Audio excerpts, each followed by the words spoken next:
You may not believe that poverty can push a man toward choices that make his heart pound with fear and tremble with hope at the same time. You may not believe that sometimes fate knocks on our door in ways no one could ever predict. But it is the truth. And this is the story of Mason Calloway. The alarm never woke him anymore. Mason's body had learned to rise before the sun, trained by something deeper than any clock could measure. Each morning at 4:15, his eyes would open to the sound of dry coughing from the small room next door. The cough was soft, almost apologetic, as if his daughter understood that her sickness was an inconvenience to the world. But to Mason, that cough was everything. It was the reason he breathed. It was the reason he existed. It was the sound that reminded him why he had to keep going when every fiber of his being screamed for him to give up.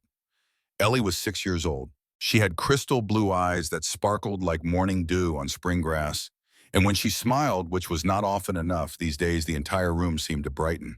She carried within her tiny chest a congenital heart condition that the doctors called complex and severe. The medical terminology meant nothing to Mason. All he understood was that his daughter's heart was broken in ways that only money could fix. $200,000. That was the price tag they had placed on her life. And Mason, he had nothing but a pair of calloused hands and a mountain of debt that pressed down on him like the sky itself was collapsing onto his shoulders. He walked into her room that morning, as he did every morning, careful to make his footsteps light so as not to disturb her fragile sleep. The walls were decorated with drawings she had made during her good days, colorful images of butterflies and rainbows, and a family standing in front of a house with a red door. In every drawing there were three figures: a tall man with brown hair, a small girl with yellow pigtails, an empty space where someone else should have been. Ellie had stopped drawing her mother 8 months ago. Mason sat on the edge of her bed, watching the gentle rise and fall of her chest. Each breath was a small victory. Each exhale was a promise that she would take another.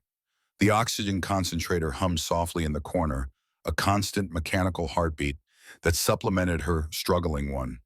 He reached out and brushed a strand of blonde hair from her forehead, and she stirred her eyes, fluttering open to find his face. "Daddy." Her voice was barely a whisper, rough from the coughing that plagued her nights. "Hey, princess, how are you feeling?" She considered the question with a seriousness that no 6-year-old should possess. "My chest feels heavy, like there's an elephant sitting on it." "An elephant, huh? Must be a pretty small elephant." A ghost of a smile crossed her pale lips. "Maybe a baby elephant." "Daddy, are elephants real? I've only seen them in books." "They're real, sweetheart. One day I'll take you to see them. We'll go to the zoo and you can feed them peanuts and they'll wave their big trunks at you." Promise. The word hung in the air between them, heavy with all the promises Mason had already broken. He promised her mother would stay. He promised they would keep the house with the backyard swing.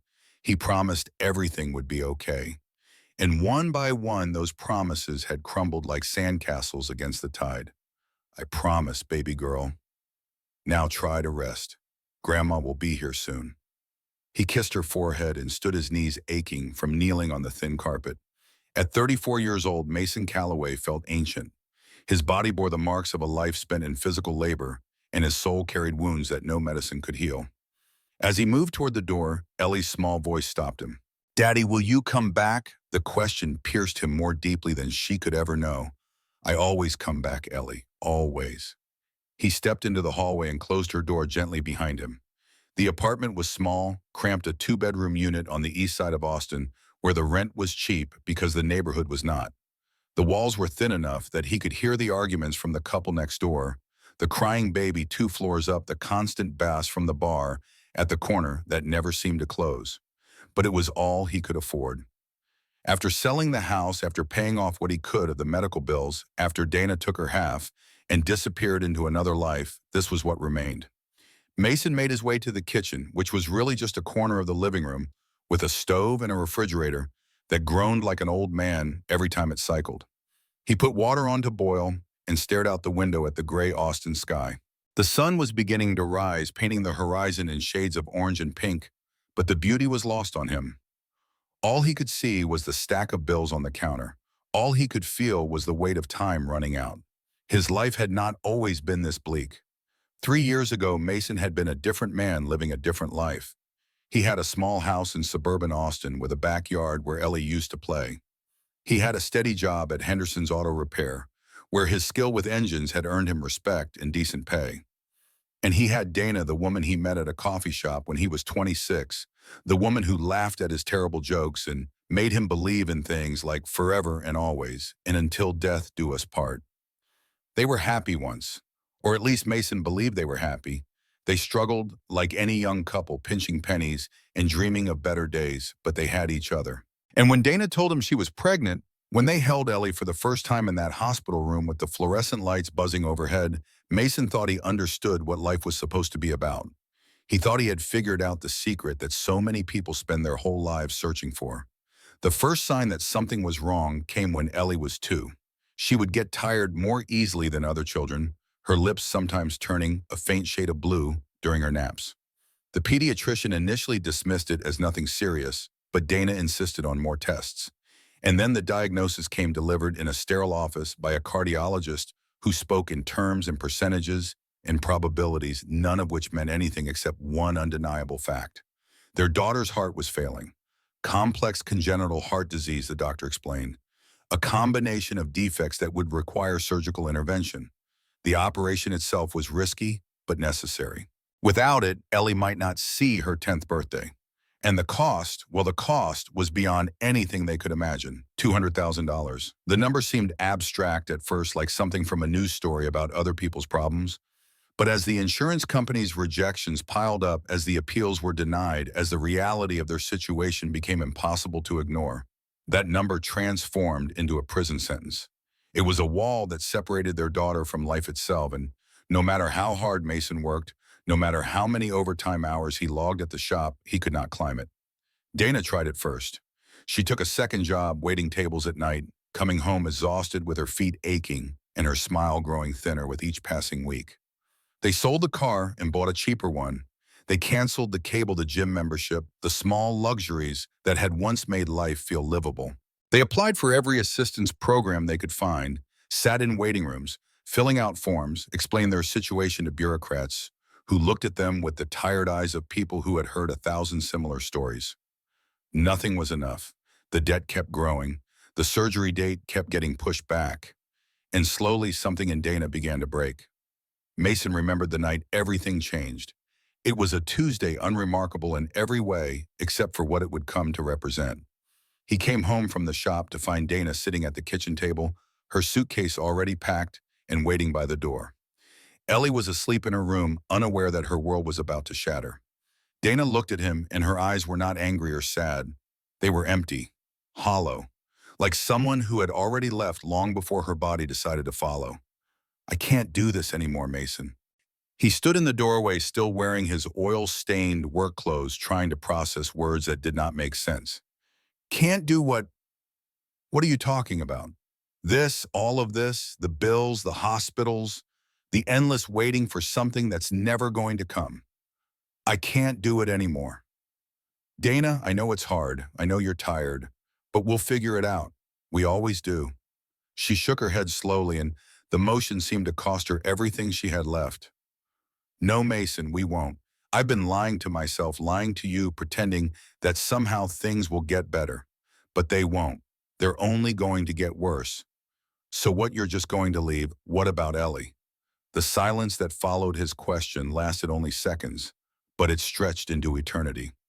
When Dana finally spoke, her voice was barely audible. "Ellie is dying, Mason. No matter what we do, no matter how much money we find, she's dying. And I can't sit here and watch it happen. I'm not strong enough. She's not dying. The surgery can save her. The doctor said there's a good chance. A chance, a possibility, a maybe. That's all we have, Mason. Maybes, and I can't build a life on maybes anymore." She stood and walked toward the door, picking up her suitcase with hands that did not tremble. Mason wanted to stop her. He wanted to grab her arm and beg her to stay, to remind her of the vows they had made, to plead for their daughter's sake. But something in his chest had turned to stone, and he could not move. He could only watch as the woman he loved opened the door and stepped out into the night. "Where will you go?" Dana paused but did not turn around. "Michael has a place in Houston. I'll stay with him for a while." Michael, the name hit Mason like a physical blow. Michael Reynolds, Dana's colleague from the marketing firm where she used to work before the economy forced layoffs. Michael, who had always been a little too friendly, a little too attentive, a little too willing to offer a shoulder when Dana needed to cry. How long? Does it matter? How long, Dana? She finally turned, and for just a moment, Mason saw something flicker in her eyes. Guilt, maybe, or regret, but it was gone as quickly as it appeared. 6 months since her third birthday party, the one you missed because you were working a double shift. Mason felt the world tilt beneath his feet. 6 months, half a year of lies, half a year of another man's hands on his wife while he worked himself to exhaustion, trying to save their daughter. The betrayal was so complete, so total, that it almost circled back around to something like relief. At least now he knew. At least now he understood why she had grown distant, why her kisses had become mechanical, why she flinched sometimes when he reached for her in bed. Get out. Mason, get out now. Before I say something I can't take back. She left without another word. The door closed behind her with a soft click that echoed through the empty apartment like a gunshot. Mason stood in the silence, listening to her footsteps fade down the hallway, listening to the elevator doors open and close, listening to the last remnants of his marriage disappear into the Texas night. He did not cry. He wanted to, needed to, but the tears would not come. Instead, he walked to Ellie's room and stood in the doorway watching his daughter sleep. She was so small, so fragile, curled up in her princess blanket, with her stuffed rabbit clutched against her chest. She had no idea that her mother had just abandoned her. She had no idea that the family she drew in her pictures would never exist again. Mason made a promise to himself that night, standing in that doorway with his heart shattered into 1,000 pieces. He would never leave. No matter how hard things got, no matter how dark the road became, he would never do to Ellie what Dana had done. He would stay. He would fight. And somehow, some way, he would save her. The next morning, he began the process of dismantling his life. He sold the house at a loss, using the money to pay down the most pressing debts. He sold the furniture, the television, Dana's jewelry that she had left behind. He sold everything except Ellie's toys and books, the essentials they needed to survive, and a single photograph of the three of them taken on a beach vacation before everything fell apart. He kept the photograph not out of sentimentality, but as a reminder of what he had lost, a reminder of why he could never stop fighting. He found the apartment on the east side of Austin because it was cheap and because they allowed him to pay weekly instead of monthly. He enrolled Ellie in a home care program through the county hospital, which provided a visiting nurse and basic medical supplies. And he began searching for work, any work that would allow him to be with his daughter during the day while still earning enough to survive. That was when he found the job at Aldrich Holdings. The position was nothing special. Night janitor at the corporate headquarters, working from 11 in the evening until 7 in the morning. The pay was slightly above minimum wage, but they offered health insurance after 90 days, and the schedule meant Mason could be with Ellie during her waking hours. He applied without hope, expecting to be rejected, as he had been rejected by so many other companies who did not want to hire a man with a sick child and a mountain of personal problems. But Aldrich Holdings said yes. The HR representative, a tired-looking woman named Sandra, barely glanced at his resume before handing him a stack of forms to fill out. She did not ask about his previous experience. She did not ask why he wanted to work nights. She simply needed a body to push a mop and empty trash cans, and Mason was a body willing to do both. He started the following Monday. The headquarters of Aldrich Holdings was a gleaming skyscraper in downtown Austin, 47 floors of glass and steel that dominated the skyline like a monument to wealth and power. During the day, thousands of employees in expensive suits hurried through its lobbies and conference rooms, making decisions that moved millions of dollars with a single phone call. But at night, the building transformed into something else entirely. A tomb, a cathedral of silence, a place where a man like Mason could disappear into the shadows and pretend for a few hours at least that he was invisible.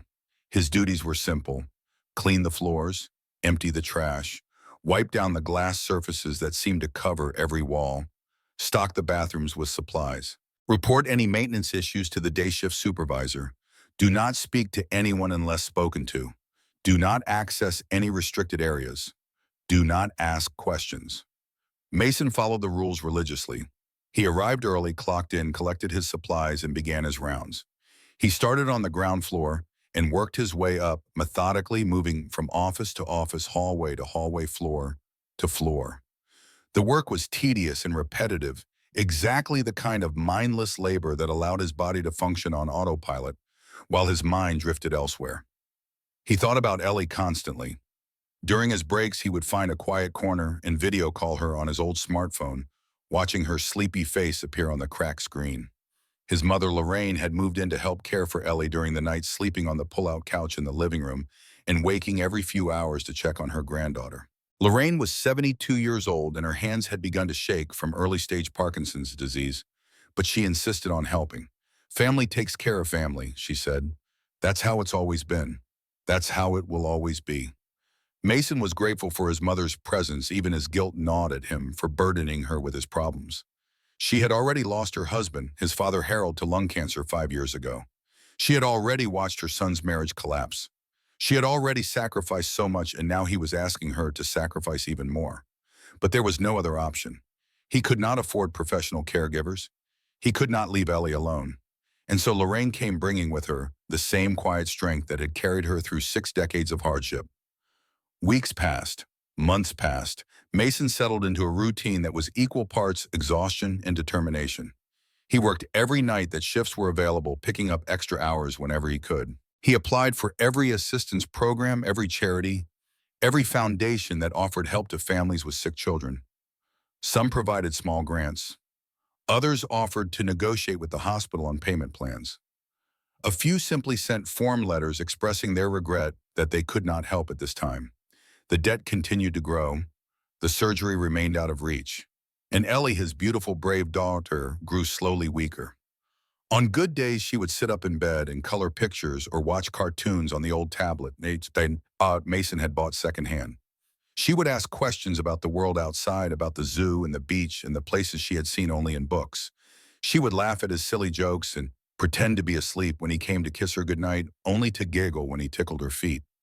On bad days, she could barely lift her head from the pillow.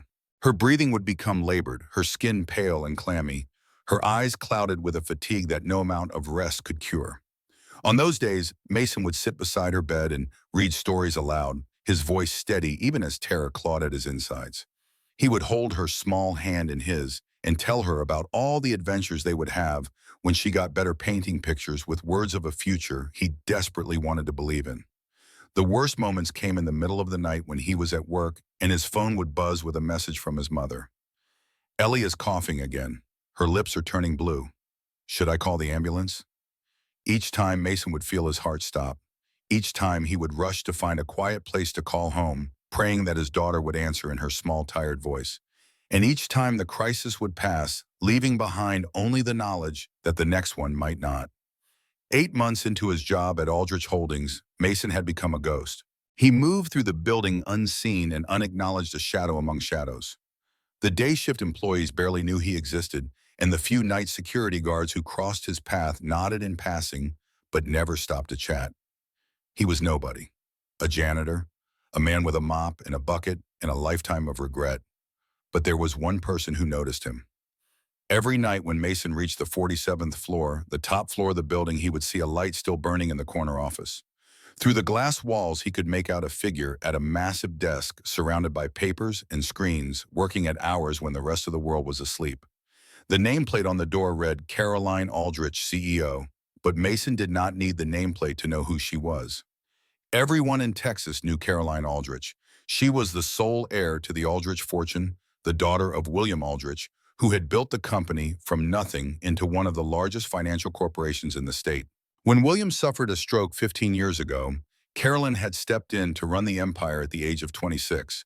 She had not only preserved her father's legacy, but expanded it, acquiring competitors, entering new markets, and turning Aldrich Holdings into a powerhouse that influenced everything from real estate to energy to technology. The rumors about her were endless. They said she could buy an entire town without blinking. They said she had fired an executive simply because he dared to look her in the eye. They said she had never smiled in front of any employee, never attended a company party, never shown an ounce of warmth or humanity. She was a machine, the rumors claimed, a beautiful, brilliant, terrifying machine that existed only to accumulate power and wealth. Mason had never spoken to her. He had never even been within 10 feet of her. When he cleaned the 47th floor, he was careful to avoid her office entirely, working quickly and quietly in the surrounding areas before moving on.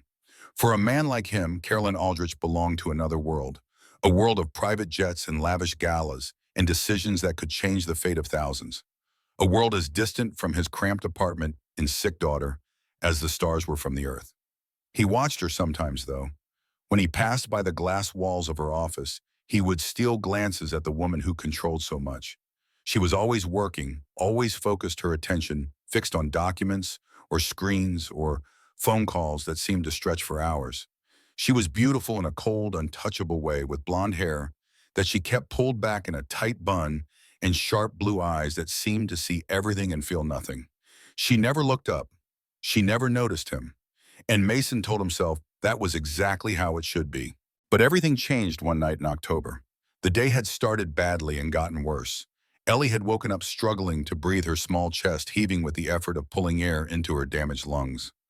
Lorraine called an ambulance, and Mason rushed home from his morning grocery run to find paramedics in his living room, strapping his daughter to a stretcher while she cried and reached for him. The emergency room visit lasted 6 hours. The doctors ran tests, adjusted her medications, and ultimately sent her home with instructions to rest and monitor her closely. It was not the first time this had happened, and Mason knew it would not be the last. But each episode left him more drained than the one before, the accumulated stress wearing him down like water eroding stone. By the time he arrived at Aldrich Holdings that evening, Mason was running on fumes. His eyes were red from lack of sleep. His hands trembled slightly as he pushed his cart through the lobby. His mind kept drifting back to Ellie, to the image of her tiny body on that stretcher, to the fear in her eyes when the oxygen mask covered her face. He worked mechanically, moving through the floors without really seeing them. The 46th floor was nearly empty, as it always was at this hour, and Mason was wiping down the stairs when his phone buzzed in his pocket. It was the hospital. The nurse's voice on the other end made his heart stop. "Mr. Calloway, this is Sarah from St. David's Cardiology Unit. I'm calling about Eleanor." Mason gripped the phone so tightly his knuckles turned white. "Is she okay? What happened?" "She's stable for now, sir, but Dr. Morrison wanted me to inform you that her condition is deteriorating faster than we anticipated. The surgery needs to happen soon, within the next week if possible." "A week?" Mason's voice cracked. I can't. I understand this is difficult, Mr. Calloway. But without the surgery, Eleanor's heart will not be able to sustain her much longer. Dr. Morrison needs your answer by Friday. We need to know if you can arrange for the procedure." The call ended, but Mason did not move. He stood on the stairs of the 46th floor, staring at nothing, feeling the walls close in around him. A week, 7 days, 168 hours to find $200,000. His bank account held less than 300. His credit was destroyed. He had no assets left to sell, no family members to borrow from, no options left to explore. He collapsed onto the steps, his legs giving out beneath him. The phone slipped from his hand and clattered on the marble floor. For the first time in years, Mason Calloway allowed himself to cry. Not the quiet tears he sometimes shed in the shower when no one was watching, but great heaving sobs that racked his entire body. He cried for Ellie, who deserved so much better than the hand life had dealt her. He cried for himself, for his failures, for his inability to save the person who mattered most. He cried for every broken promise and every shattered dream and every moment of hope that had turned to ash in his hands. He did not know how long he sat there. Minutes maybe, hours. Time lost all meaning in the face of such complete despair. The building was silent around him, the only sound his own ragged breathing echoing off the marble walls. Then a voice cut through the darkness, cold, sharp, commanding. "What are you doing here?" Mason's head snapped up. Standing at the top of the stairs, silhouetted against the light from the 47th floor, was Caroline Aldrich. She looked exactly as she did every night through the glass walls of her office. A perfect black suit that probably cost more than his monthly rent. Blonde hair pulled back in that severe bun. Blue eyes that seemed to pierce straight through him. But there was something different in the way she was looking at him now. Not anger, not disgust, something closer to curiosity. Mason scrambled to his feet, hastily wiping the tears from his face. His heart was pounding, his mind racing with explanations and excuses that all seemed inadequate. "I'm sorry, ma'am. I'll get back to work right away. It won't happen again." He bent down to grab his phone from the floor, avoiding her gaze like a child caught doing something forbidden. Every instinct screamed at him to run to escape this encounter before it cost him his job. He could not afford to be fired. He could not afford another failure. But Caroline did not leave. She stood at the top of the stairs, watching him with those unreadable eyes, making no move to return to her office. "You work the night shift." It was not a question. Mason nodded anyway. "Yes, ma'am. Mason Calloway. I've been here 8 months." She descended the stairs slowly, her heels clicking against the marble with each step. The sound was deliberate, measured like everything else about her. When she reached the landing where he stood, she stopped close enough that he could smell her perfume. Something expensive and floral, entirely out of place in the antiseptic silence of the stairwell. "You were crying." Mason felt his face flush with shame. "I received some difficult news, ma'am. Personal matter. It won't affect my work." "What news?" The question caught him off guard. In 8 months at Aldrich Holdings, no one had ever asked Mason a personal question. No one had ever shown the slightest interest in his life outside these walls. And yet, here was the CEO herself, the most powerful woman in Texas, standing in a stairwell at midnight, asking about his problems. He should have deflected. He should have given some vague answer and excused himself to continue cleaning. That was the safe option. That was what any sensible employee would do. But Mason was tired. Tired of carrying everything alone. Tired of pretending he was fine when he was falling apart. And something in Caroline's gaze, something beneath the ice, made him answer honestly. "My daughter is sick, ma'am. Heart condition. She needs surgery, and I can't afford it. The hospital called tonight to say she doesn't have much time left." The words hung in the air between them. Mason waited for Caroline to nod politely and walk away to dismiss his problems as none of her concern, to return to her world of billions and leave him to his mop and bucket. Instead, she said nothing. She simply looked at him, her expression unreadable, as if she were solving a complex equation in her head. "How much does the surgery cost?" $200,000, ma'am. Insurance won't cover it." "And how old is your daughter?" "6. Her name is Eleanor." Something flickered in Caroline's eyes at the name, but it was gone before Mason could identify it. She continued to study him, her gaze moving over his face like she was cataloging every detail for future reference.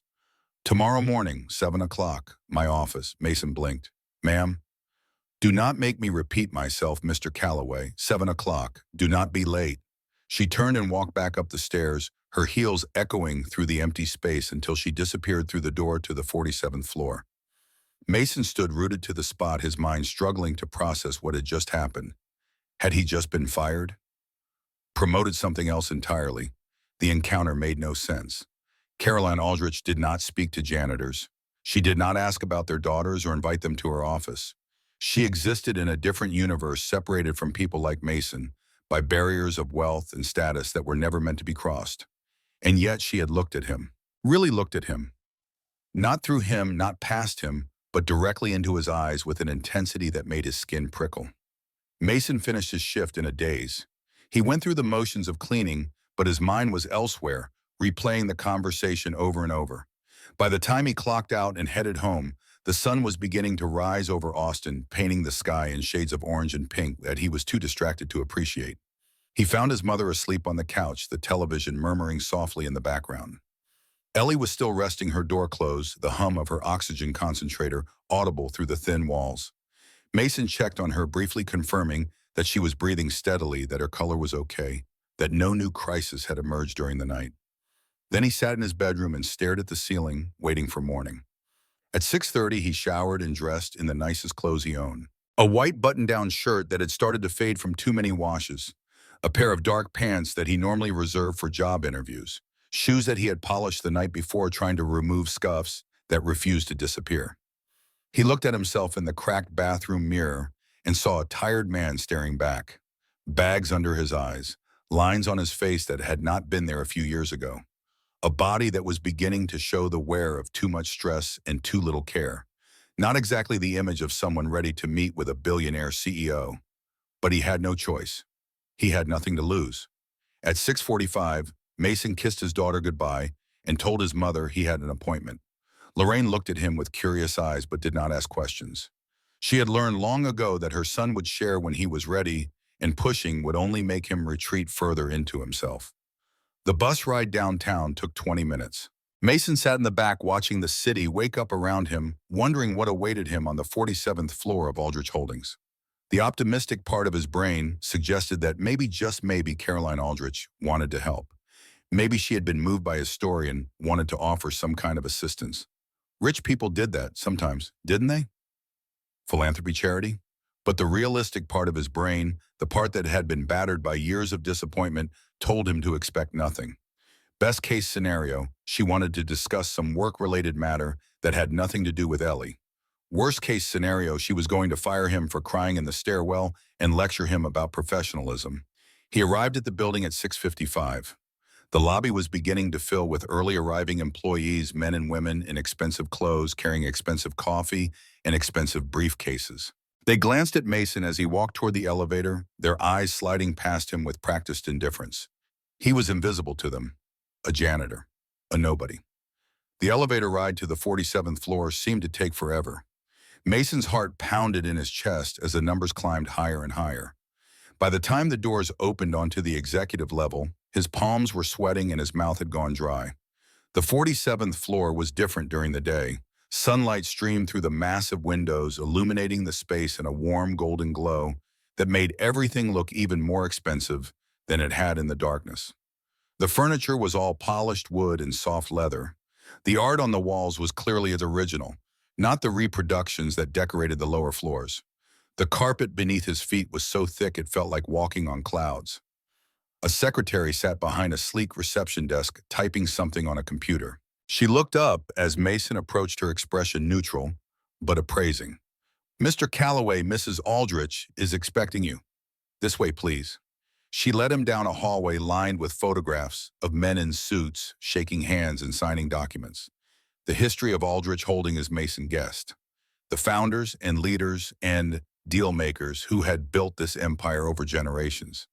He did not recognize any of the faces except one, a portrait of a blond man with sharp features and cold eyes standing beside a young woman who could only be Caroline. William Aldrich and his daughter, taken some time before his stroke had relegated him to the shadows. The secretary stopped in front of a set of frosted glass doors. "She's waiting for you inside. Good luck." Good luck. The words seemed ominous. Mason took a deep breath and pushed open the doors. Carolyn's office was enormous. It occupied the entire corner of the building with floor-to-ceiling windows that offered panoramic views of the Austin skyline. The city spread out below like a map, other skyscrapers looking like miniature toys from this height. A massive black oak desk dominated one end of the room, covered with neat stacks of papers and a sleek computer monitor.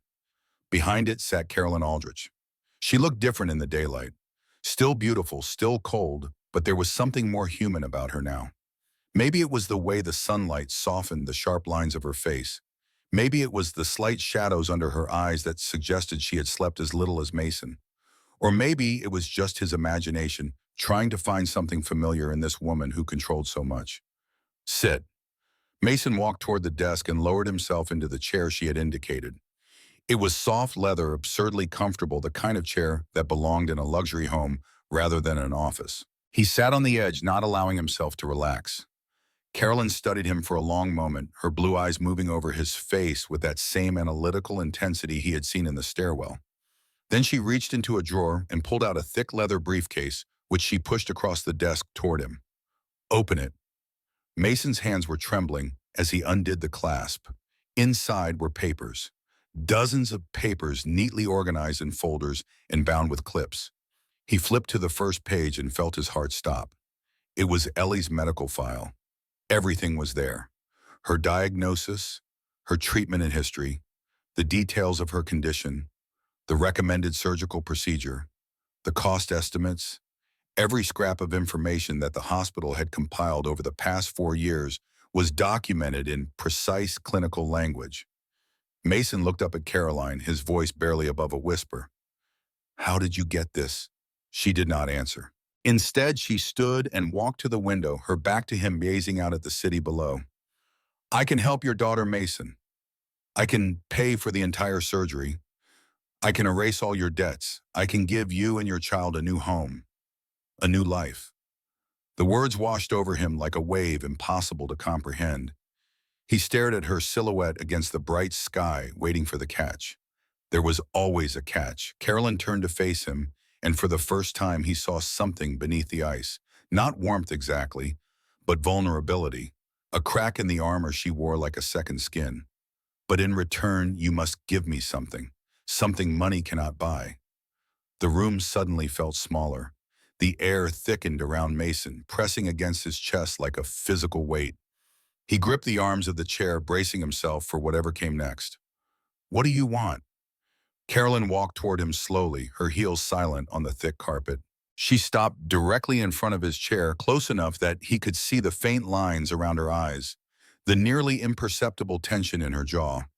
When she spoke, her voice was low and steady, each word falling like a stone dropped into still water. I want you to give me a child. Mason stared at her. His brain refused to process what he had just heard. A child. She wanted him to give her a child. The CEO of Aldrich Holdings, the most powerful woman in Texas, the billionaire heiress, who could have anything and anyone she wanted, was asking him, a janitor with a dying daughter, to father her child. I don't understand. You heard me perfectly well, Mr. Calloway. I do not like repeating myself. But why me? You could have anyone. You could adopt. You could use a surrogate. You could... Do you think I haven't tried? Caroline's voice cracked just slightly before she regained control. She walked back to her desk and opened another drawer, pulling out a second file. This one was even thicker than the first. 15 years, Mason. 15 years I have been searching for someone I could trust. She dropped the file onto the desk and papers spilled out.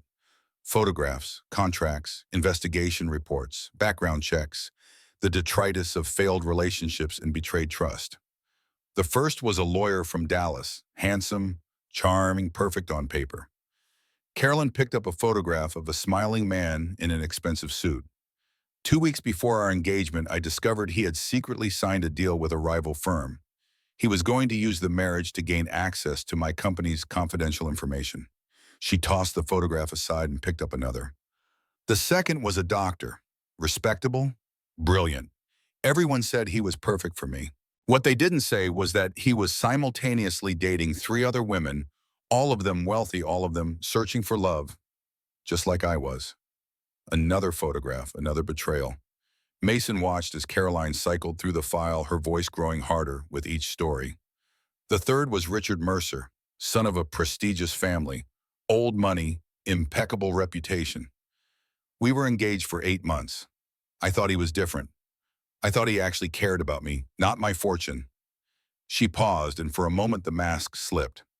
Mason saw pain in her eyes, raw and unhealed, before she buried it again beneath the ice. One day before our wedding, I found a document in his briefcase, a prenuptial agreement he had hired his own lawyer to draft. If I had signed it, he would have gained control of 30% of my assets the moment we married. 30% of everything my father built. Everything I had spent my life protecting. Caroline returned to the window, her reflection visible in the glass. That was the day I understood the truth. No one wants me. They only want what I have.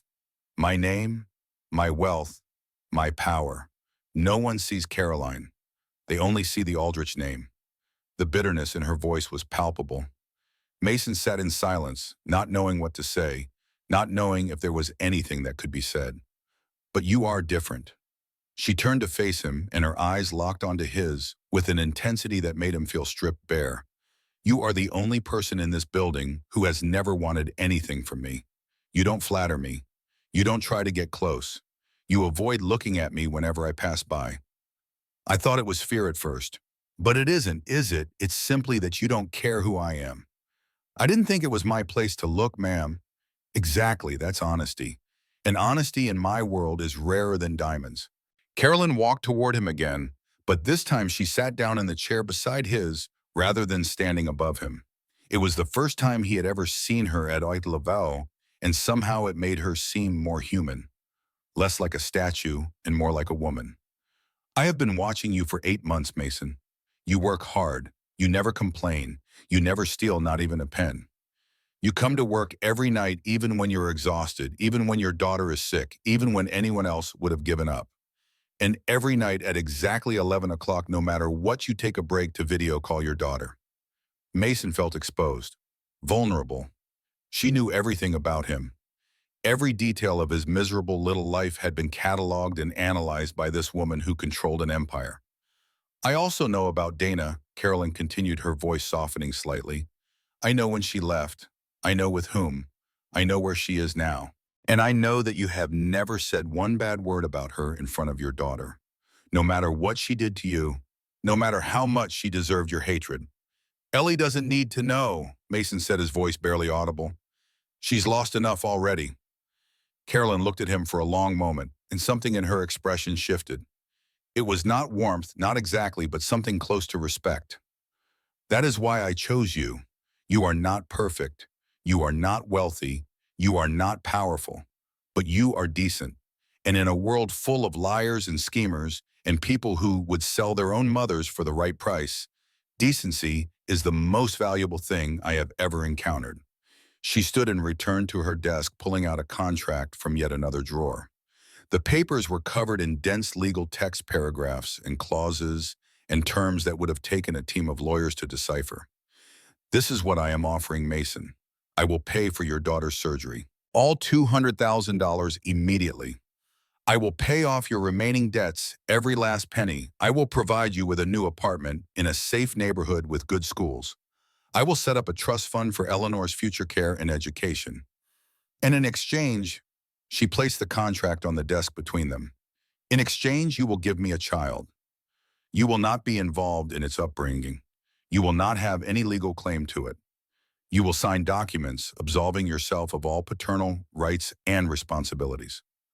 Once the child is born, you will disappear from my life with enough money to start over, and we will never speak of this arrangement again. Mason stared at the contract. His mind was racing, trying to process the enormity of what she was proposing. It was insane, impossible, the kind of thing that happened in movies, not in real life. And yet somewhere in the back of his mind, a voice was whispering. A voice that sounded like his mother, like his father, like every person who had ever told him that a man's got to do what a man's got to do. Why do you need a biological child? Mason asked, grasping for something concrete to focus on. Why can't you adopt? Because this isn't about having a child to love, Carolyn said, and for a moment the mask dropped completely.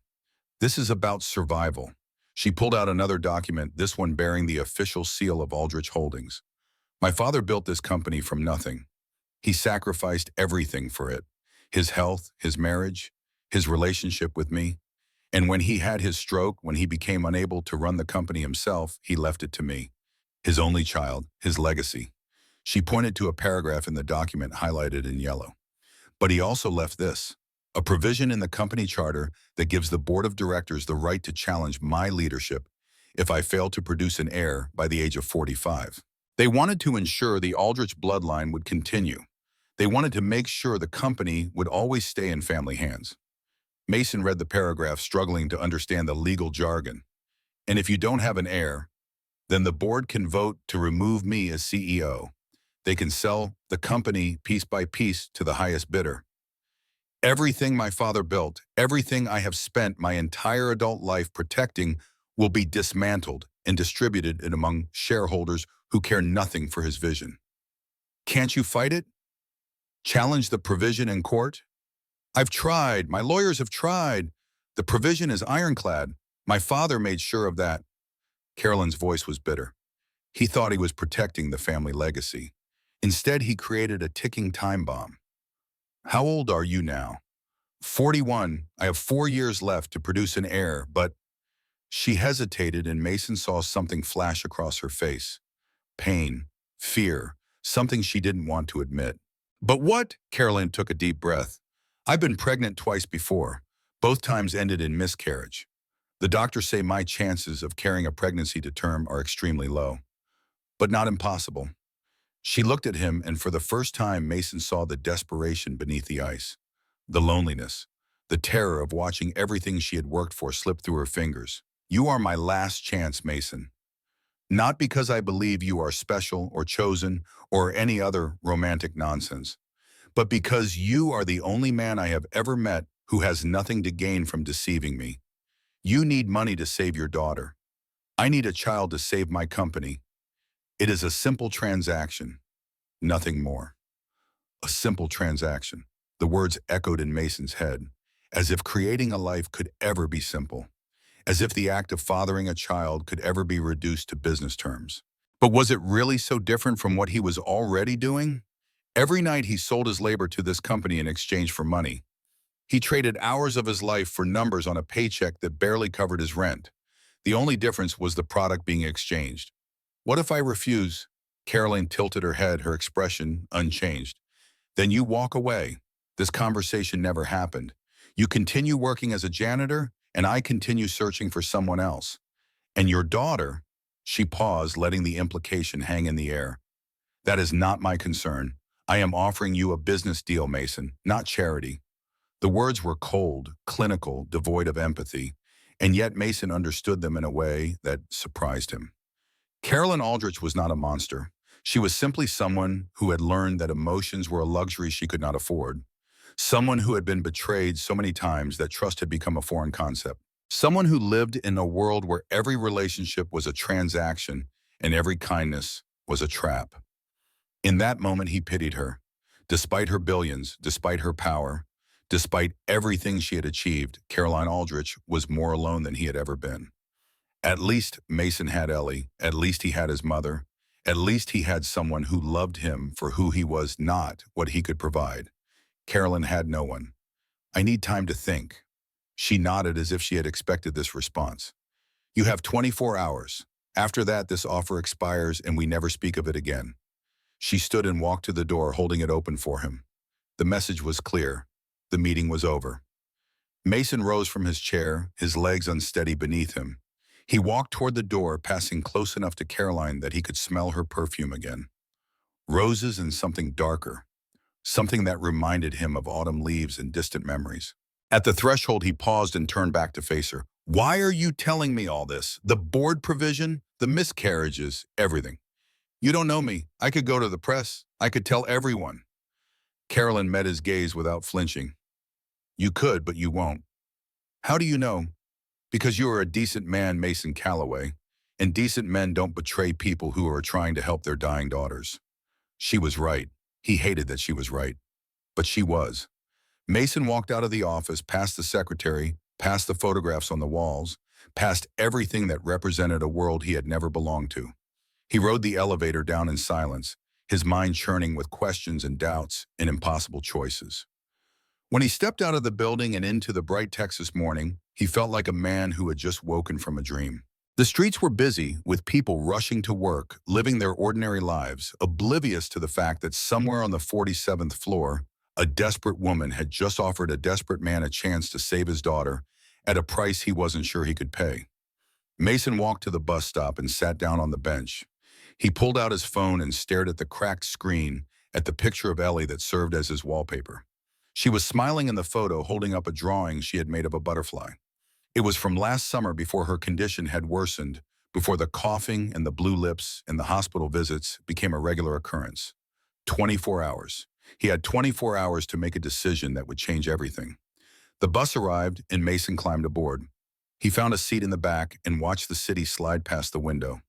The hospital where Ellie was being monitored appeared briefly in the distance, its white walls gleaming in the morning sun. She was in there right now, fighting for her life, with every breath waiting for a miracle that might never come. Unless he made it come. The weight of the choice pressed down on Mason like a physical force. On one side were all the values he had been raised with: honor, integrity, the belief that some lines should never be crossed no matter the circumstances. His father had lived his entire life by those principles, had died believing that a man's character was worth more than any amount of money. But his father had never had to watch his daughter die. Mason closed his eyes and leaned his head against the window. The glass was cold against his forehead, and he let the vibration of the bus engine rock him gently as it navigated through traffic. He thought about what his mother would say. Lorraine Calloway was a practical woman, hardened by decades of struggle and loss. She had buried her husband. She had watched her son's marriage collapse. She had moved into a cramped apartment to help care for a granddaughter whose condition seemed to worsen by the day. Would she tell him to refuse Caroline's offer and preserve his dignity? Or would she tell him that sometimes survival demanded sacrifices that felt impossible? He thought about Ellie, his beautiful, brave daughter, who still believed in happy endings, even though life had given her nothing but disappointment. She didn't know that her mother had abandoned her. She didn't know that her father worked nights scrubbing floors in a building owned by someone who could buy and sell their entire lives with pocket change. She didn't know how much he had sacrificed, how many pieces of himself he had given up just to keep her alive. And she didn't know that right now, at this very moment, he was considering giving up one more piece. But would it really be giving up something, or would it be gaining something instead? $200,000 could pay for Ellie's surgery. It could clear their debts. It could give them a fresh start in a decent apartment in a safe neighborhood. It could give Ellie a future. And all it would cost was one act, one moment, one choice that Mason could bury deep inside himself and never think about again. Except he knew it wasn't that simple. Nothing was ever that simple. The child that resulted from this transaction would be his flesh and blood, his son or daughter growing up in Caroline Aldrich's world, raised by strangers, never knowing who their father was or why he had agreed to create them and then walk away. Could he live with that? Could he go through his life knowing that somewhere out there was a child who carried half his DNA, a child he had agreed to abandon before they were even conceived? The bus stopped and Mason realized he had reached his neighborhood. He stepped off and walked the 3 blocks to his building, barely noticing the trash strewn along the sidewalk or the sounds of argument drifting from open windows. His apartment was quiet when he entered. His mother was in the kitchen, washing dishes, and she looked up when he came through the door. "You're back early. Is everything okay?" Mason hesitated. He wanted to tell her everything, to lay out the impossible choice and ask for her guidance. But the words stuck in his throat. "I need to think about something, Mom. Can you stay with Ellie for a while longer?" Lorraine dried her hands on a towel and studied her son's face. She had known him for 34 years. She had seen him through every joy and every sorrow, and she could tell that something was very wrong. "Whatever it is, Mason, you can tell me. I know, I need some time alone." She nodded slowly, accepting his need for space even though it clearly worried her. "I'll be here." Ellie should sleep for a few more hours.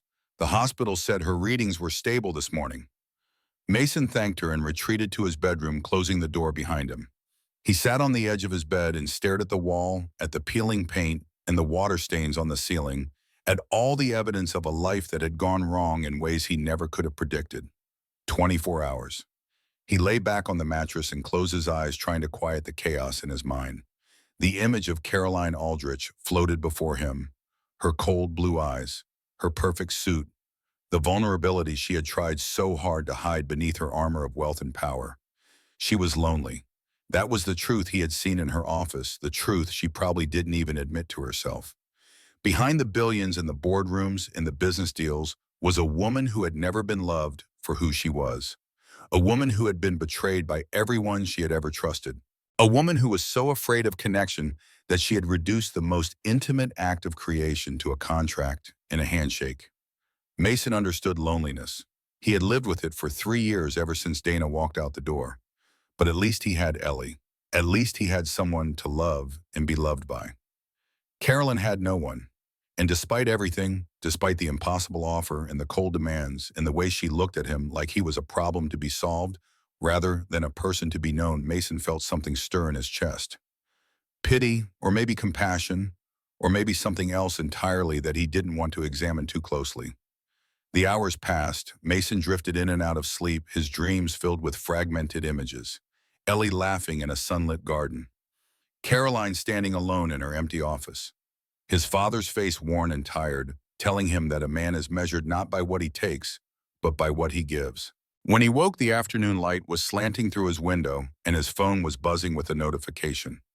The hospital reminding him of Ellie's upcoming appointment. Another piece of the puzzle.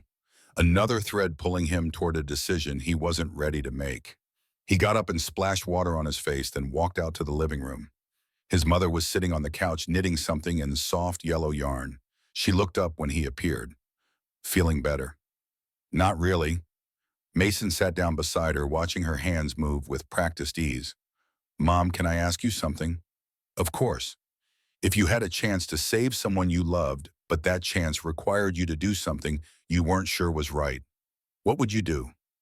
Lorraine's hands stilled. She looked at her son with eyes that had seen too much, understood too much. What are we really talking about here, Mason? He took a deep breath. I met someone wealthy, very wealthy. They offered to pay for Ellie's surgery, all of it plus more. But they want something in return, something I'm not sure I can give. Is it illegal? No. Will it hurt anyone? Mason thought about the question. Would it hurt anyone? Carolyn would get what she wanted. Ellie would get what she needed. The only one who might be hurt was the child, the one who would never know their father, the one who would grow up wondering why they had been created through a transaction rather than love. But did that count as hurt? Children were born into worse circumstances every day. At least this one would have wealth, security, opportunity. I don't know, he finally admitted. I don't know if it will hurt anyone or not. Lorraine set down her knitting and took her son's hands in hers. Her grip was weaker than it used to be, the tremors from her Parkinson's making her fingers shake slightly, but her voice was steady. You know what your father died of, don't you? Lung cancer. He worked at the shop too long breathing in all those fumes. That's the medical answer, but the real answer is that he died of principles. Lorraine's eyes grew distant, remembering. Your father was the kindest man I ever knew. He never cheated anyone. He never took shortcuts. He never compromised, not once, not even when it would have made our lives easier. She paused and her voice grew thick with emotion. And he died in the cheapest hospital room they had because we couldn't afford better care. He died surrounded by machines instead of family because I had to work that night to cover the bills. He died alone, Mason.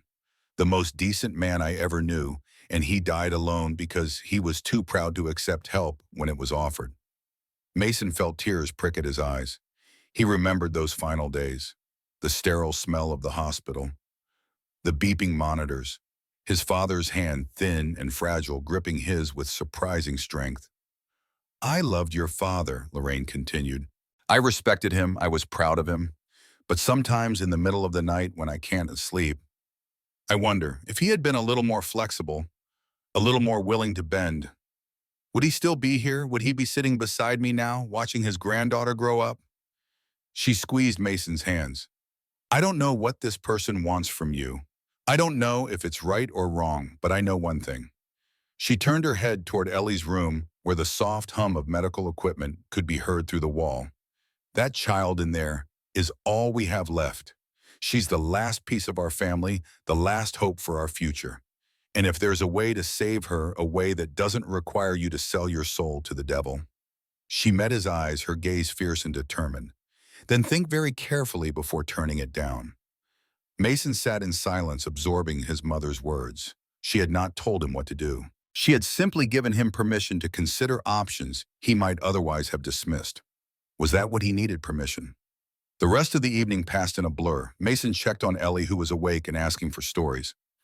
He read to her for an hour, letting the familiar rhythms of fairy tales and happy endings carry them both to a place where problems had solutions and heroes always saved the day.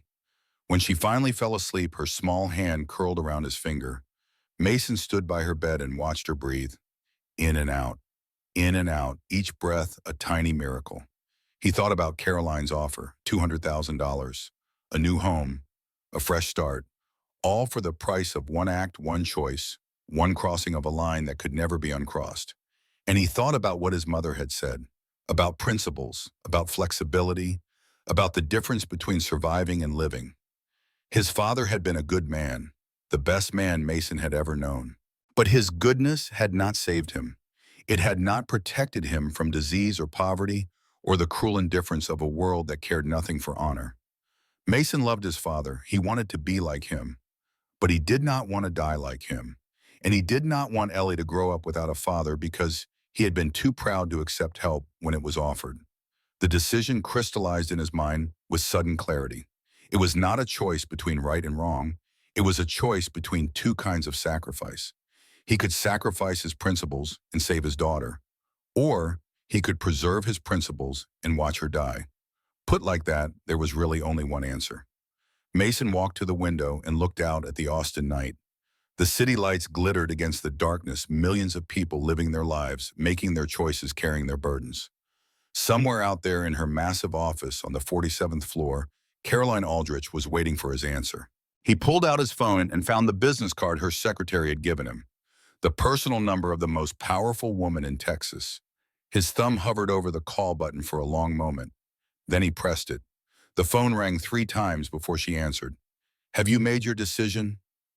Her voice was exactly as he remembered. Cold, controlled, giving nothing away. Mason took a deep breath and looked at Ellie's closed door, imagining his daughter sleeping peacefully behind it, her damaged heart struggling with every beat. "Yes, I agree." Silence stretched across the line. Then Caroline's voice came again, unchanged in tone, despite the magnitude of what he had just agreed to. "Tomorrow morning, 8 o'clock, I will send someone to pick you up." The call ended before he could say anything else. Mason stood in the darkness, the phone still pressed to his ear, feeling as if he had just stepped off a cliff and was now falling through empty space. He had made his choice. There was no going back. The car arrived at exactly 8 o'clock the next morning, a sleek black Mercedes with tinted windows that looked completely out of place in his rundown neighborhood. The driver stepped out and opened the rear door without saying a word. Mason had been awake since before dawn. He had showered, put on his best clothes, and sat in the kitchen drinking coffee he couldn't taste, waiting for the sun to rise and his new life to begin. Before leaving, he stopped in Ellie's room. She was still sleeping, her breathing shallow but steady. He leaned down and kissed her forehead, inhaling the familiar scent of her shampoo, memorizing the feeling of her warm skin against his lips. "I'm doing this for you," he whispered. "Everything I'm doing is for you." He told his mother he had an important meeting and would be back later. Lorraine watched him go with worried eyes, but she did not ask questions. She trusted her son to do what was necessary, even when she didn't know what that was. The Mercedes glided through the streets of Austin like a shark moving through water. Mason sat in the back watching the familiar landmarks of his life pass by the window. The grocery store where he bought Ellie's medicine. The park where he used to take her to feed the ducks before she got too sick to leave home. The bus stop where he waited every night for the ride to work. Soon those landmarks gave way to something else. The buildings grew taller, the streets wider, the people better dressed. And then they were in Westlake Hills, the most exclusive neighborhood in Austin, where mansions hid behind tall gates and security cameras tracked every movement. The car turned onto a private road that wound through perfectly manicured grounds. Oak trees lined the path, their branches creating a canopy of green that filtered the morning sunlight.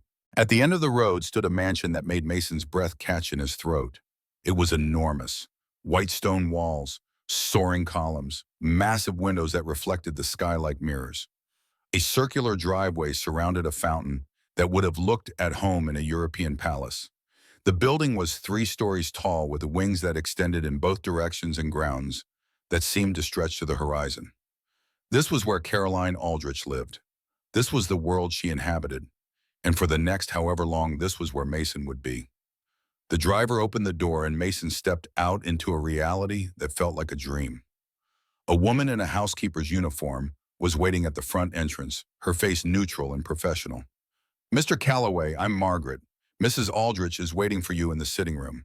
This way, please." Mason followed her through the front door and into an entry hall that made his apartment look like a closet. Marble floors stretched in every direction, polished to such a shine that he could see his reflection in them. A crystal chandelier hung from the ceiling, its 1,000 facets catching the light and scattering rainbows across the walls. Oil paintings lined the corridor, each one probably worth more than everything Mason had ever owned combined. The air was cool and still, carrying the faint scent of flowers from arrangements placed strategically throughout the space. But beneath the beauty, there was something else. Something empty. Something cold. No laughter echoed through these halls. No voices called from room to room. No evidence of life or warmth or human connection anywhere Mason looked. Margaret led him through a series of rooms, each more opulent than the last, until they reached a sitting area near the back of the house. Floor-to-ceiling windows overlooked a manicured lawn that sloped down to a pool so blue it hurt to look at. Beyond the pool, the city of Austin spread out in the distance, its skyline looking small and insignificant from this height. Carolyn was sitting in a high-backed chair near the fireplace, a cup of tea in her hand. She wore a light gray dress that accentuated her figure without revealing anything, and her blonde hair hung loosely around her shoulders instead of in its usual severe bun. The effect was startling. She looked almost human. "Sit," she said, gesturing to the chair across from her. Mason sat. The cushion was incredibly soft, molding to his body like it had been designed specifically for him. Everything in this house seemed designed to maximize comfort, yet nothing about the situation felt comfortable at all. "Have you eaten breakfast?" The question caught him off guard. "No, ma'am." Carolyn nodded to Margaret, who disappeared through a doorway. A few minutes later, she returned with a rolling cart loaded with food. Fresh toast, fruit, pastries. Dishes that Mason didn't recognize, but that smelled incredible. "Eat," Carolyn said. "You'll need your strength." Mason didn't understand what she meant, but he was too hungry to refuse. He picked up a slice of toast and began eating, trying to keep his movements polite and controlled despite the urge to devour everything in sight. Carolyn watched him eat without touching any food herself. Her blue eyes tracked his every movement, cataloging details, analyzing behavior. He felt like a specimen under a microscope. "Today will be a day of preparation," she said when he had finished. "Dr. Harrison Cole will arrive this afternoon to perform a complete health examination, blood tests, physical evaluation, everything necessary to ensure you are fit for what lies ahead." Mason nodded. It made sense. If she was planning to have a child with him, she would want to make sure there were no genetic defects or health problems that could complicate things. "After the medical examination, my lawyer will have you sign several documents. Non-disclosure agreements, legal releases. Everything will be explained to you in detail. If you break any of the terms, you will face severe legal consequences. Do you understand?" "Yes." "Good." Carolyn set down her teacup and folded her hands in her lap. "Do you have any questions? Any concerns you wish to raise before we proceed?" Mason thought about the 1,000 questions swirling in his mind, about the child they were about to create, about what would happen after it was born, about how he was supposed to live with himself, once this was all over. But instead he asked something else entirely. "Why me?"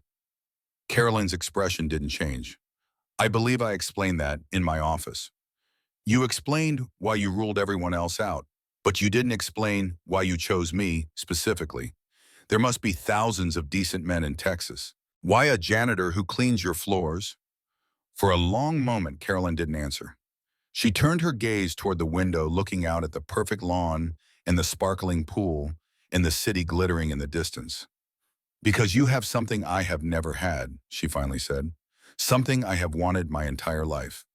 "What?" She turned back to face him, and for just a moment the mask slipped.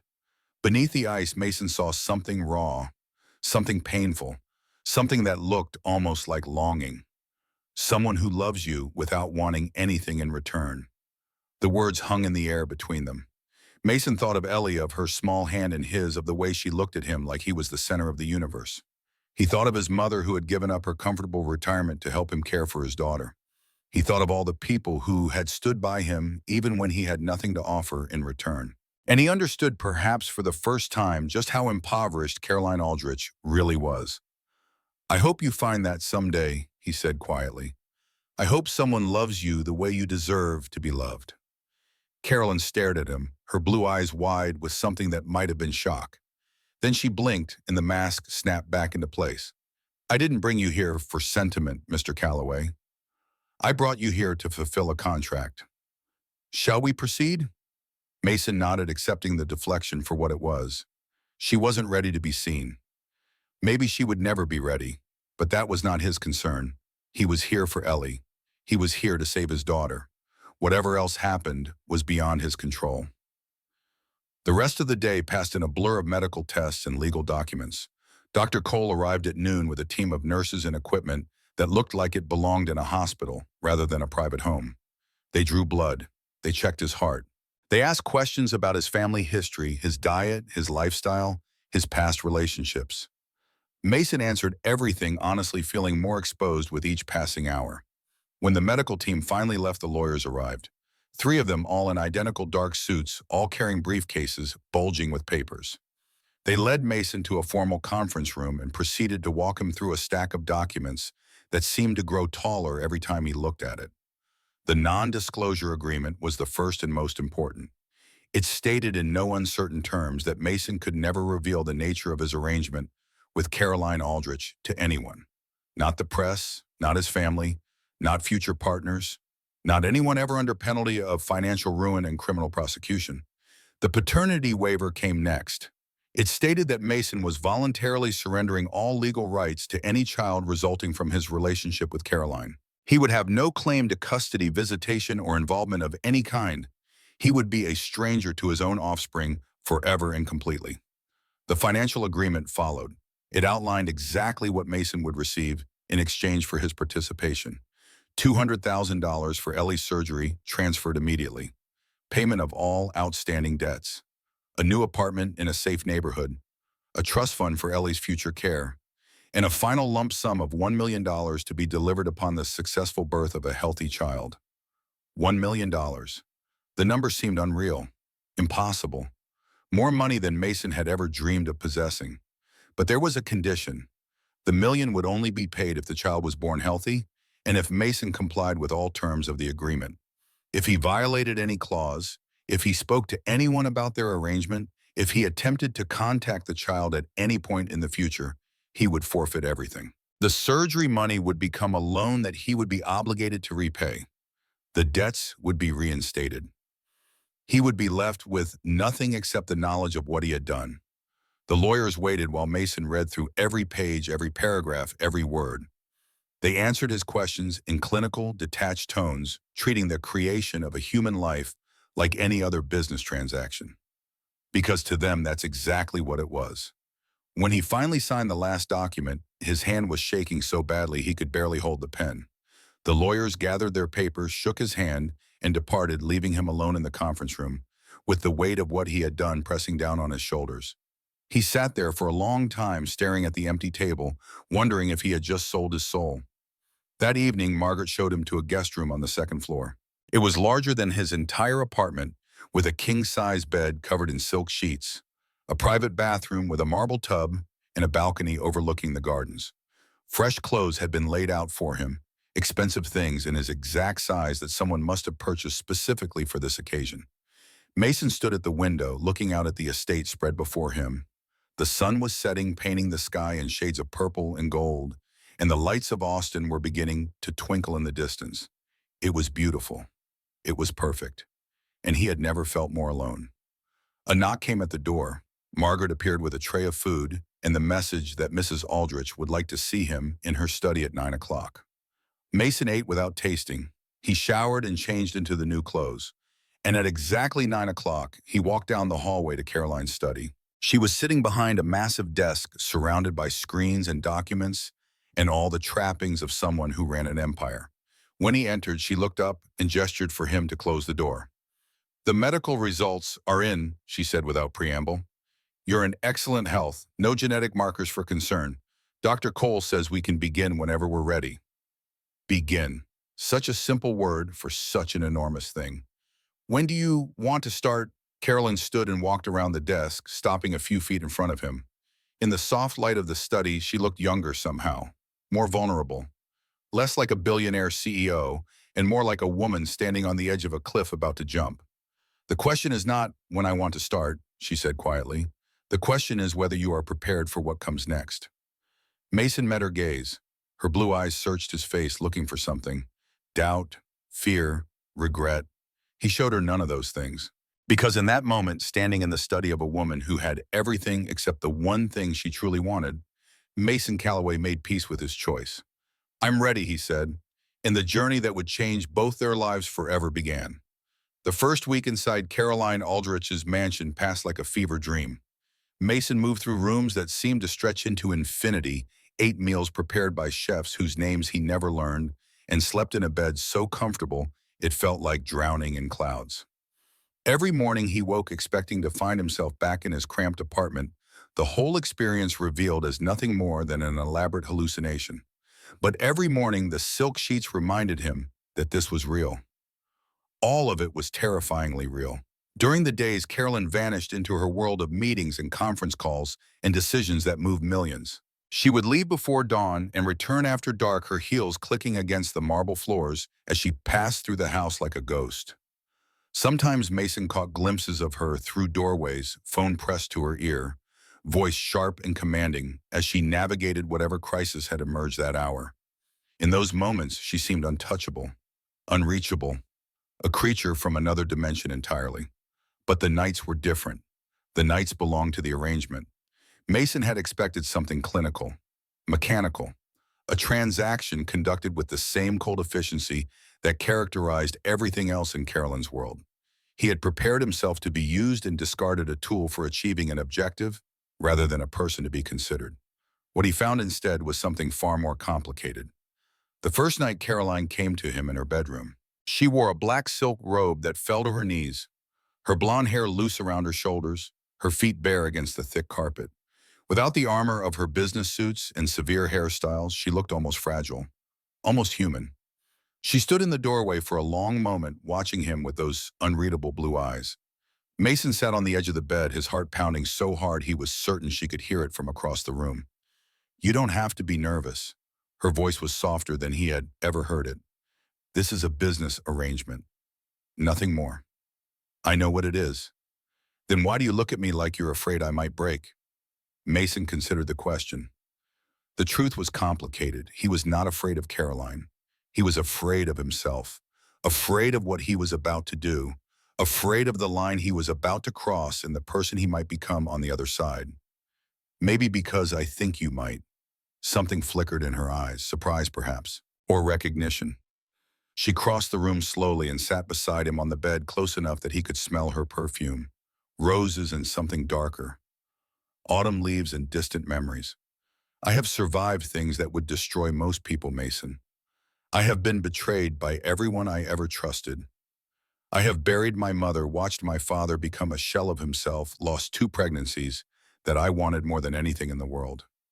Her voice was steady, but her hands trembled slightly in her lap. "I am not fragile. I am not breakable. I am simply tired of pretending that none of it ever hurt." Mason looked at her, really looked at her, past the billions and the boardrooms and the reputation for ruthlessness, past the ice and the armor and the walls she had built to keep the world at bay. And he saw a woman, just a woman, lonely and afraid and desperate for something she had never been able to find. "Then stop pretending." The words came out before he could stop them. "At least with me, at least in this room. You don't have to be Caroline Aldrich in here. You can just be Caroline Shum." She stared at him for a long moment. Then slowly the mask began to slip. The tension in her shoulders eased. The hard line of her jaw softened. And when she spoke again, her voice was barely above a whisper.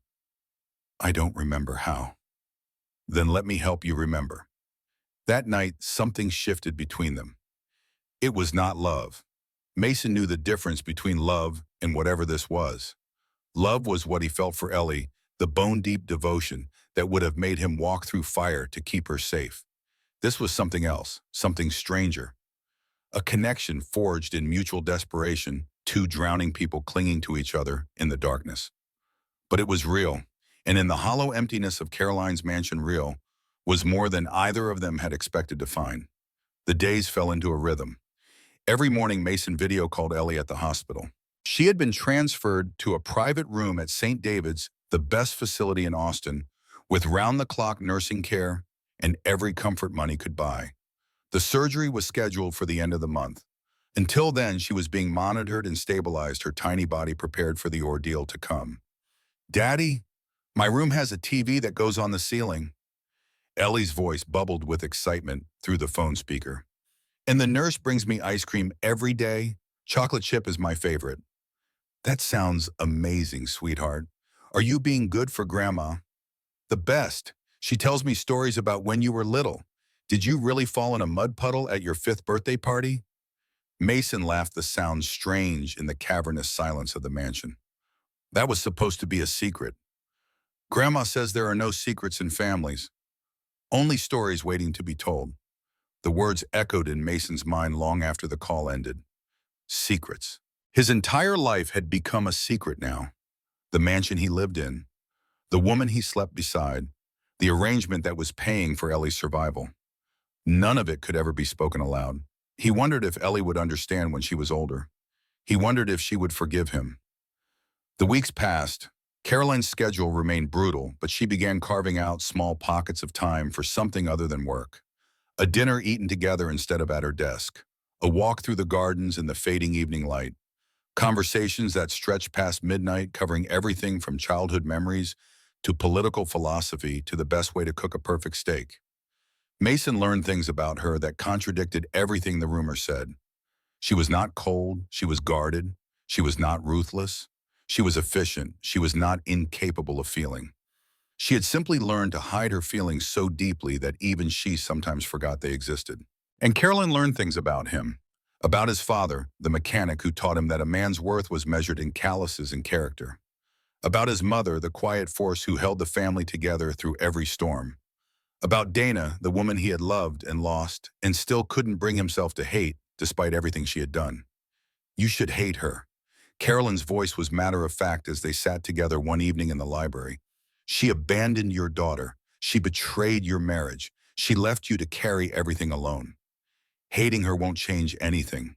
It won't make Ellie better. It won't undo what happened.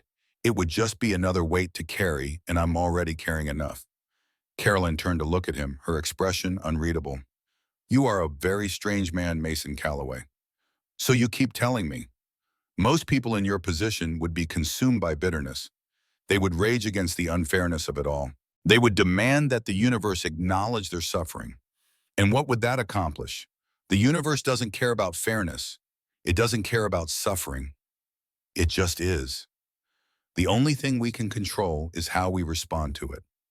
She was quiet for a long moment. When she spoke again, her voice was softer than he had ever heard it. I wish I could see the world the way you do. I wish I could let go of all the anger and resentment I've carried for so long. But I don't know how. Maybe you just need someone to show you. Their eyes met and something passed between them. Not love, not yet, but the possibility of something. The first green shoots pushing through frozen ground. Dr. Cole came to the mansion every week to monitor Caroline's health. The early results were promising. Her hormone levels were optimal. Her body was responding well to the treatments. All signs pointed toward a successful conception. On the fourth week, the news came. Carolyn was sitting in her study when Dr. Cole emerged from his examination room, his face carefully neutral. Mason stood in the doorway watching his heart lodge somewhere in his throat. The test is positive. Dr. Cole's voice was calm, professional. You're pregnant, Mrs. Aldrich. Approximately 3 weeks along. The words hung in the air like something physical. Mason watched Caroline's face, searching for a reaction. Joy, fear, triumph, anything. What he saw was none of those things. What he saw was hope. Raw, unguarded hope that transformed her features into something almost unrecognizable. You're certain? I ran the test twice to be sure. Congratulations. Dr. Cole gathered his things and departed, leaving instructions for prenatal care and follow-up appointments. Margaret showed him out, and suddenly Mason and Caroline were alone. She sat behind her desk perfectly still, staring at nothing. Her hands rested on her stomach, fingers spread wide as if trying to feel something that was still far too small to detect.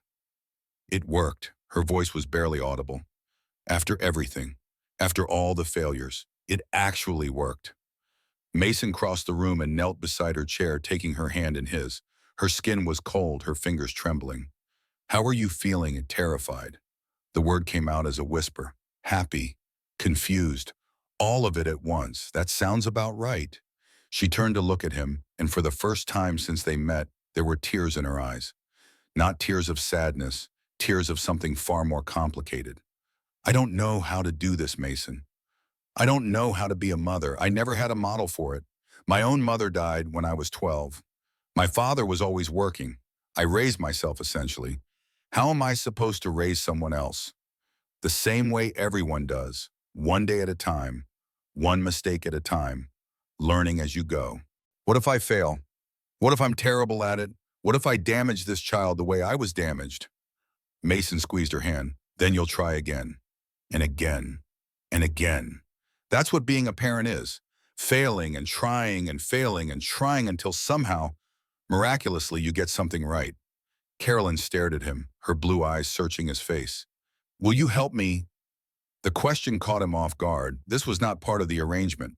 The contract specified that Mason would have no involvement with the child after birth.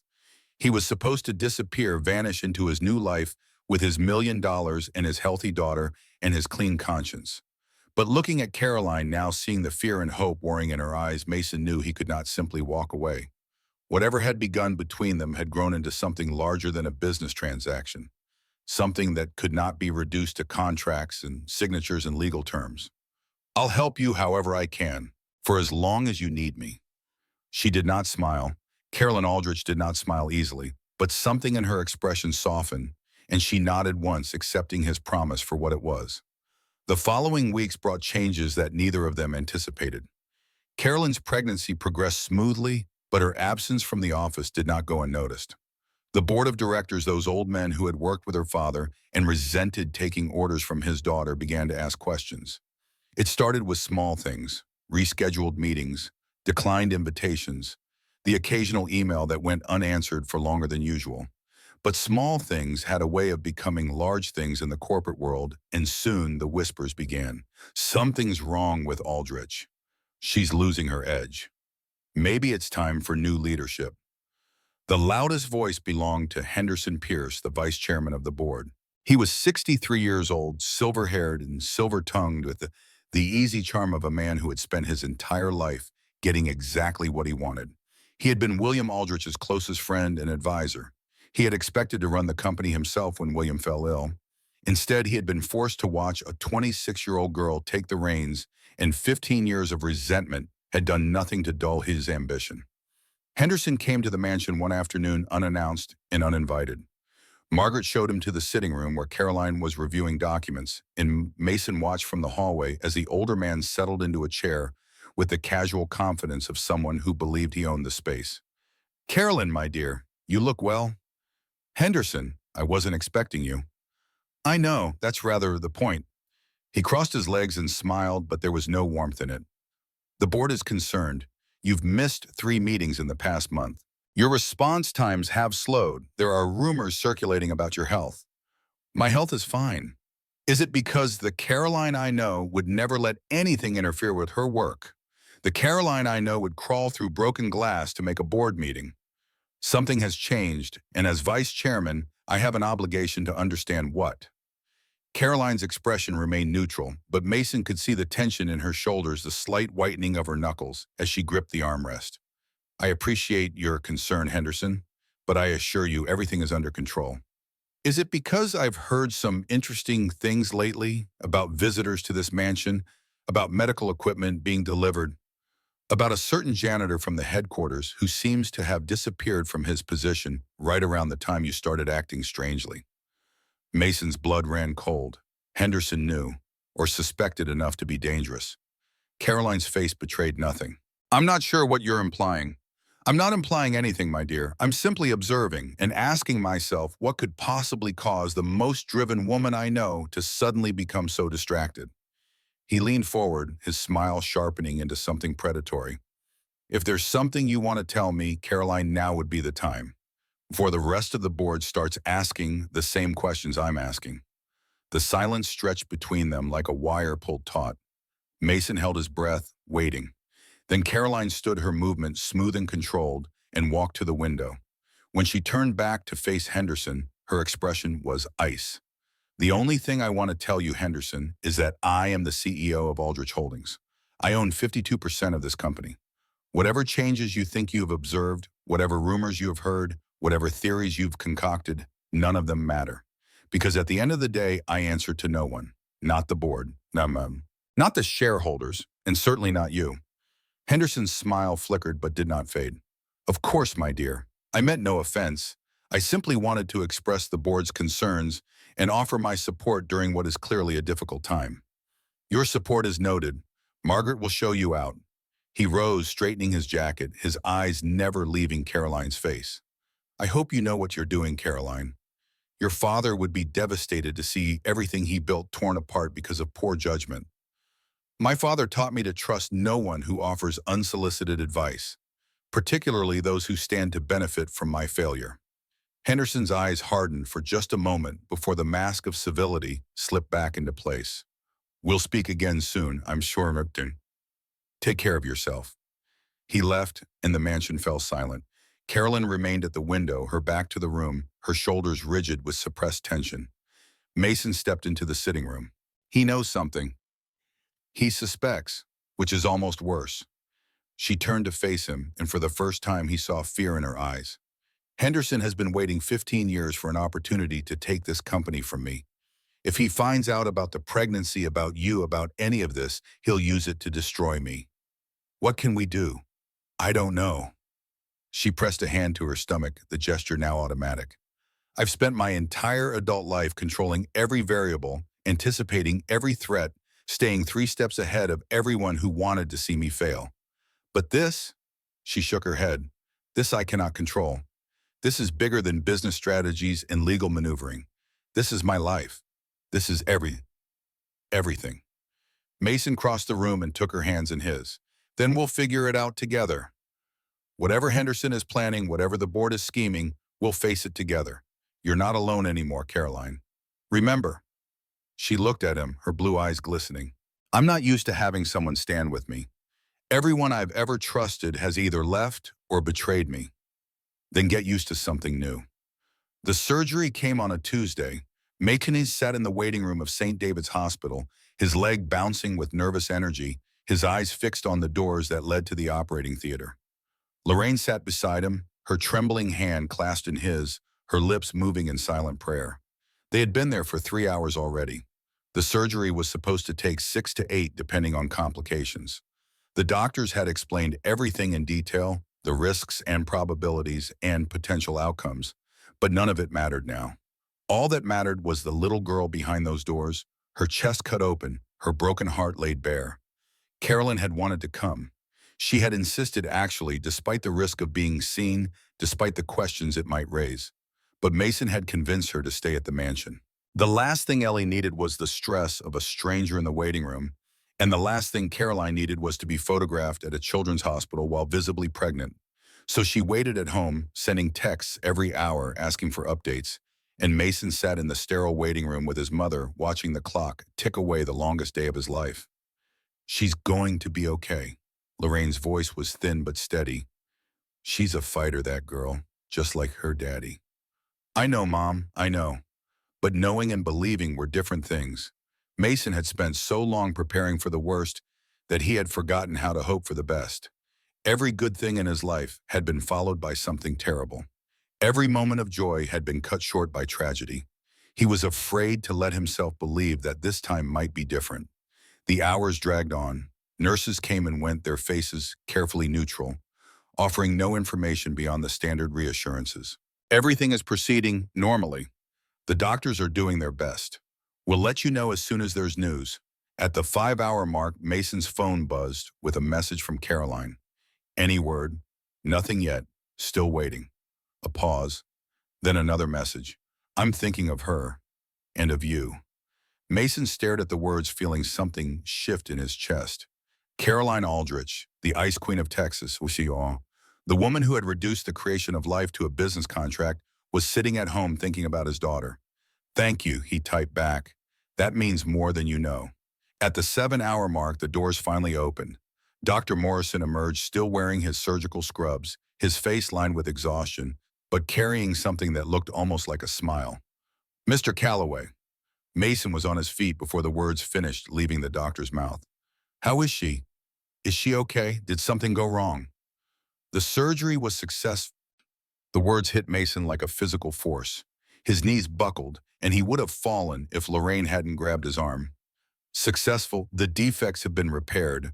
Her heart is functioning normally. She'll need time to recover, of course, and there will be follow-up care required, but Dr. Morrison's smile widened. Your daughter is going to be okay, Mr. Calloway. She's going to live. Mason didn't remember falling. He didn't remember the tears streaming down his face or the sobs racking his body or the way Lorraine held him as 34 years of fear and hope and desperate prayer came pouring out all at once.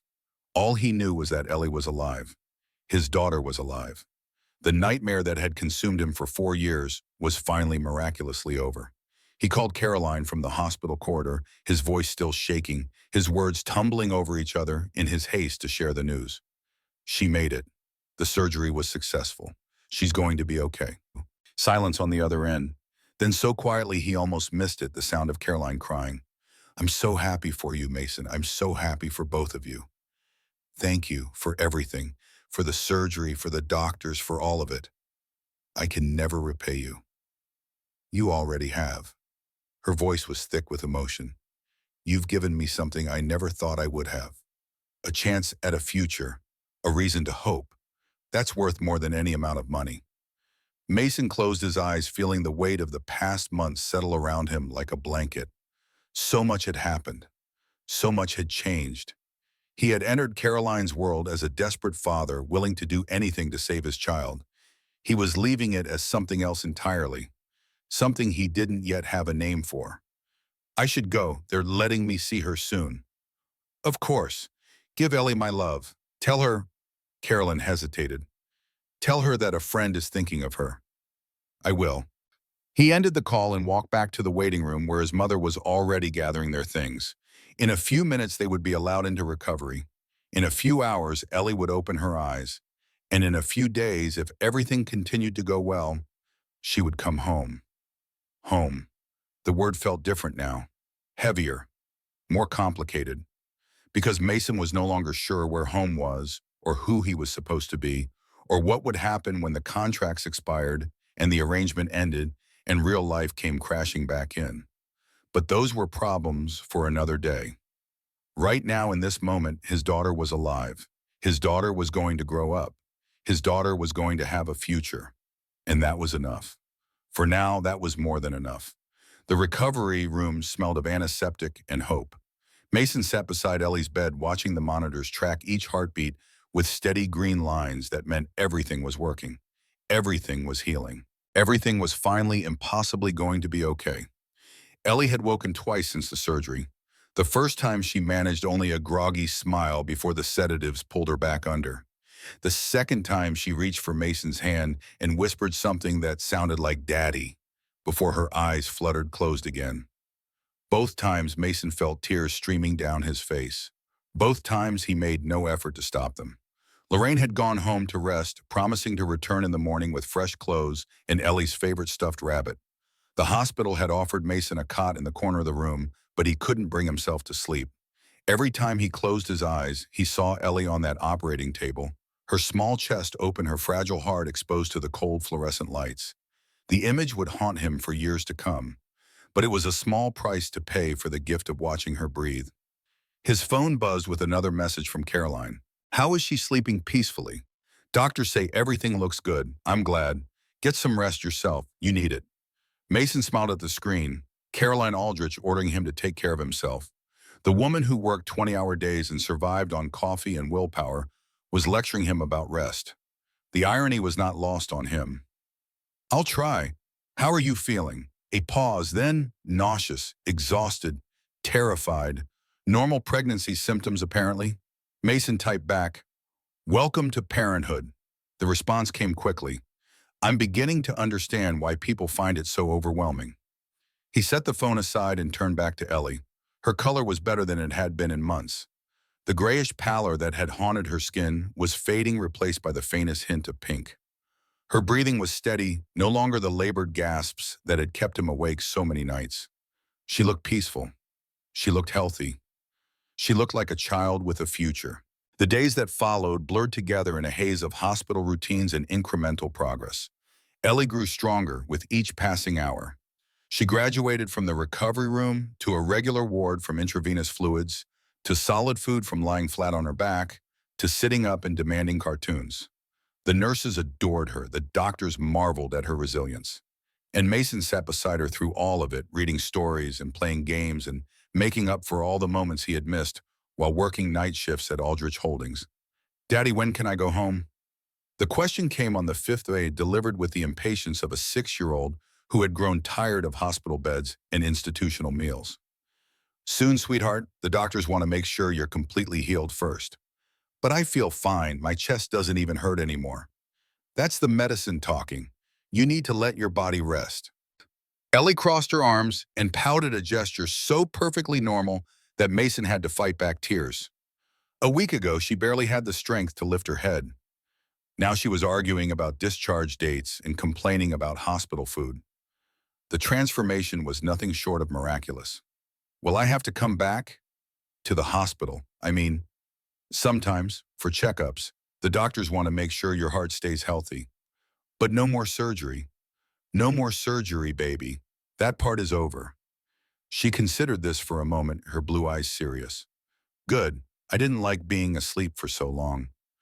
I had weird dreams. What kind of dreams? I dreamed about a pretty lady with yellow hair. She was standing by my bed watching me. She looked sad. Mason's heart skipped. A lady with yellow hair. She had blue eyes like mine, and she smelled like flowers.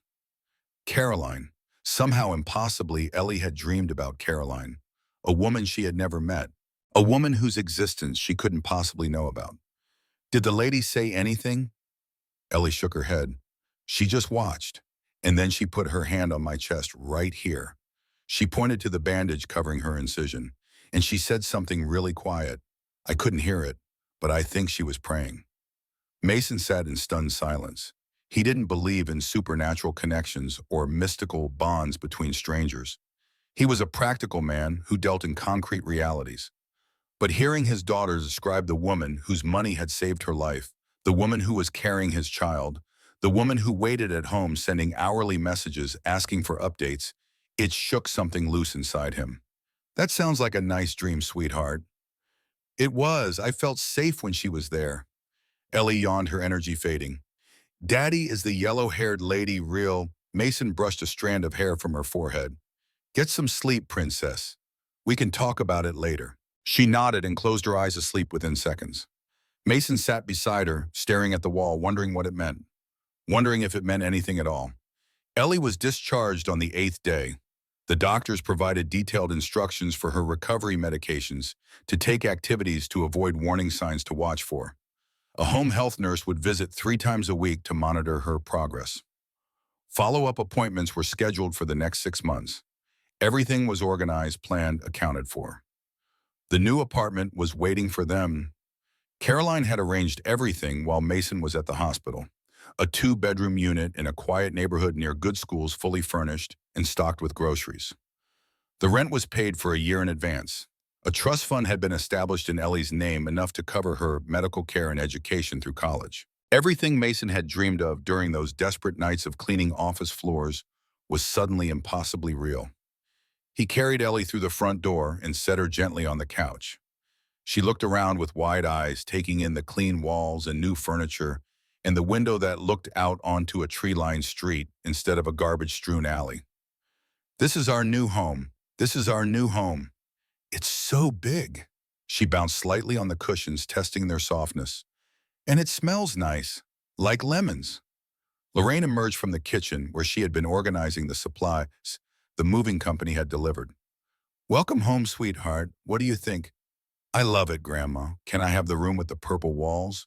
That one's already yours. Want to see? Ellie nodded eagerly, and Lorraine led her down the hallway to explore. Mason stood in the living room alone for the first time in over a week and felt the weight of everything that had happened settle onto his shoulders. He had done it. He had saved his daughter. He had given her a future she never would have had otherwise. And the price, the arrangement with Caroline, the child growing in her womb, the secrets he would carry for the rest of his life, suddenly seemed very far away. But it wasn't far away. It was just beginning. His phone rang. Caroline's number. She's home. Just arrived. She loves the apartment. Good, I'm glad. A pause. Mason, we need to talk. Something has happened. The tone in her voice made his stomach clench. What kind of something? Not over the phone. Can you come to the mansion tonight?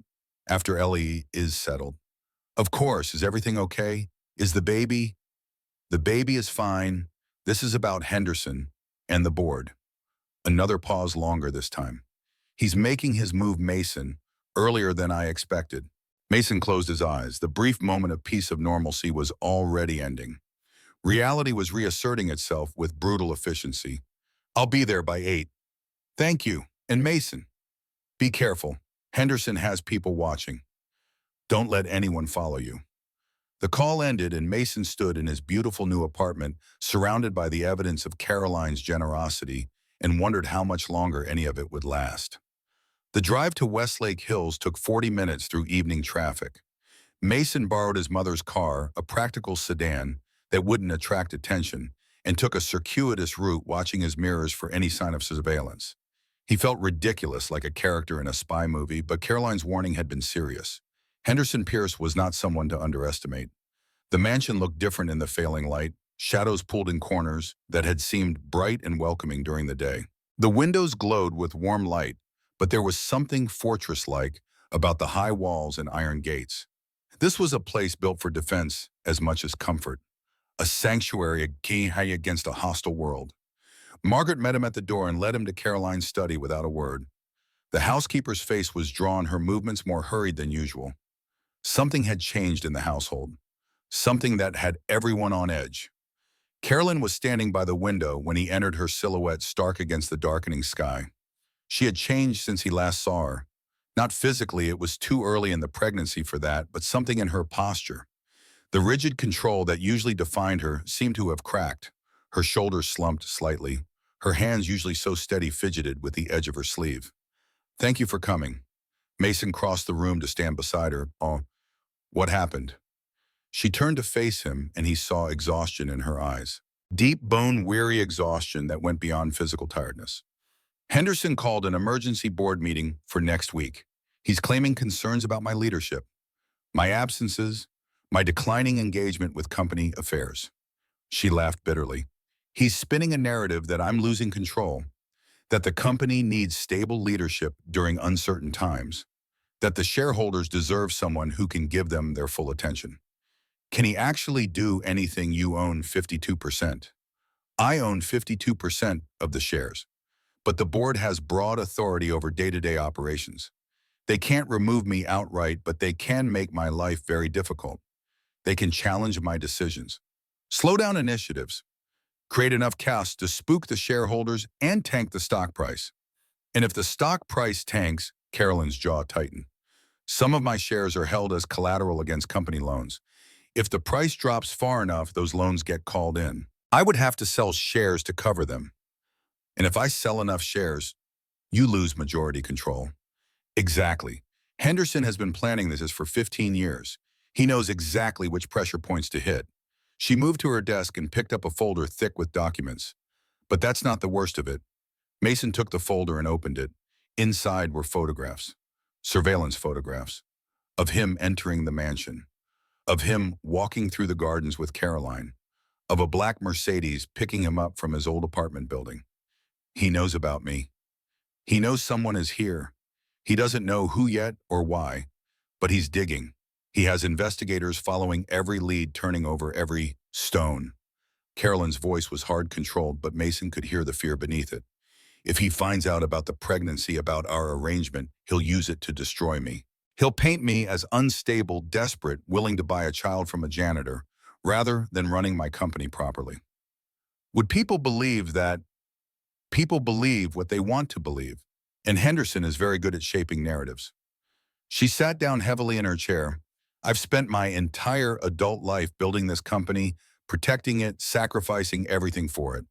And now, because I dared to want something more, it might all come crashing down. Mason set the folder aside and knelt beside her chair, taking her hands in his. Then we fight back. We find something on Henderson. We get ahead of his story. We don't just wait for him to destroy us. You think I haven't tried? Henderson has been careful. 40 years in this business, and he's never made a mistake that anyone could prove. He's untouchable. No one is untouchable. Everyone has something to hide. We just have to find it. Carolyn looked at him, her blue eyes searching his face. Why are you doing this? Your daughter is safe. Your debts are paid. You have everything you came for. You could walk away right now, take your $1 million when the baby is born and never look back. Why stay and fight a battle that isn't yours? Mason considered the question. A month ago, he would have had a simple answer. He was there for Ellie. Everything he did, every choice he made was for her benefit. But things had changed since then. He had changed. Because you stood by my daughter when you didn't have to. You sat at home sending messages every hour, worrying about a little girl you'd never met, praying for her recovery. You paid for her surgery, set up her trust fund, gave us a new home, and you never once made me feel like I owed you anything. He squeezed her hands. You're not just a contract to me anymore, Caroline. You're someone I care about, and I don't abandon people I care about. She stared at him for a long moment. Then slowly she leaned forward and rested her forehead against his. I don't deserve this. I don't deserve you. Maybe not, but you've got me anyway. They stayed like that for several heartbeats, two people holding on to each other in the gathering darkness. Then Caroline straightened and some of the steel returned to her spine. If we're going to fight Henderson, we need a plan. We need to know what he's hiding, and we need to be ready for whatever comes next. Then let's get started. The following days were a blur of strategy sessions and secret meetings. Carolyn reached out to allies within the company, board members who owed her favors or harbored their own resentments against Henderson. Mason combed through public records, financial disclosures, anything that might reveal a crack in Henderson's armor. The work was painstaking and often frustrating. Henderson had covered his tracks well. His financial records were immaculate. His public reputation was spotless. Whatever skeletons he had were buried deep. But everyone makes mistakes. Everyone leaves traces. And on the fourth day of searching, Mason found something. It was buried in a decade-old SEC filing, a footnote about a subsidiary company that had been quietly dissolved shortly after a major acquisition. The subsidiary had no clear purpose and no significant assets. It existed for 3 months, handled a single large transaction, and then vanished. Mason dug deeper. The transaction was a payment to a consulting firm based in the Cayman Islands. The amount was substantial, and the timing coincided perfectly with Henderson's successful bid to acquire a competitor that should have gone to another buyer. He bribed someone. Mason spread the documents across Caroline's desk. This consulting firm was a shell. The money went somewhere else, and whatever it bought him, it was enough to swing a major acquisition in his favor. Caroline studied the papers, her expression sharpening as she processed the implications. If this is what I think it is, Henderson committed securities fraud. He manipulated the acquisition process. He cheated shareholders out of fair value. Can we prove it? Not with this. This is circumstantial at best. We need the actual records from the consulting firm.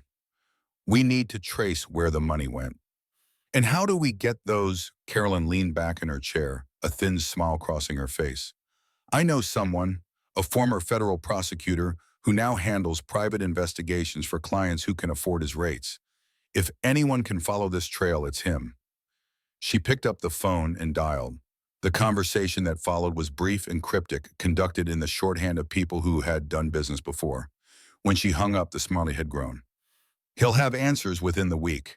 If Henderson did what we think he did, we'll have evidence that could send him to prison.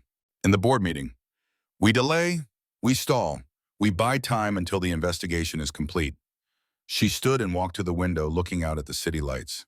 Henderson thinks he has me cornered. He thinks I'm weak, distracted, vulnerable. He has no idea what's coming. Mason joined her at the window. And if the investigation doesn't find anything, then we're back where we started, fighting a war we can't win. She turned to face him, her expression serious. But I've been fighting impossible battles my whole life, Mason. I've faced down men twice Henderson's age and 3 times his arrogance. I didn't get here by giving up when things got hard.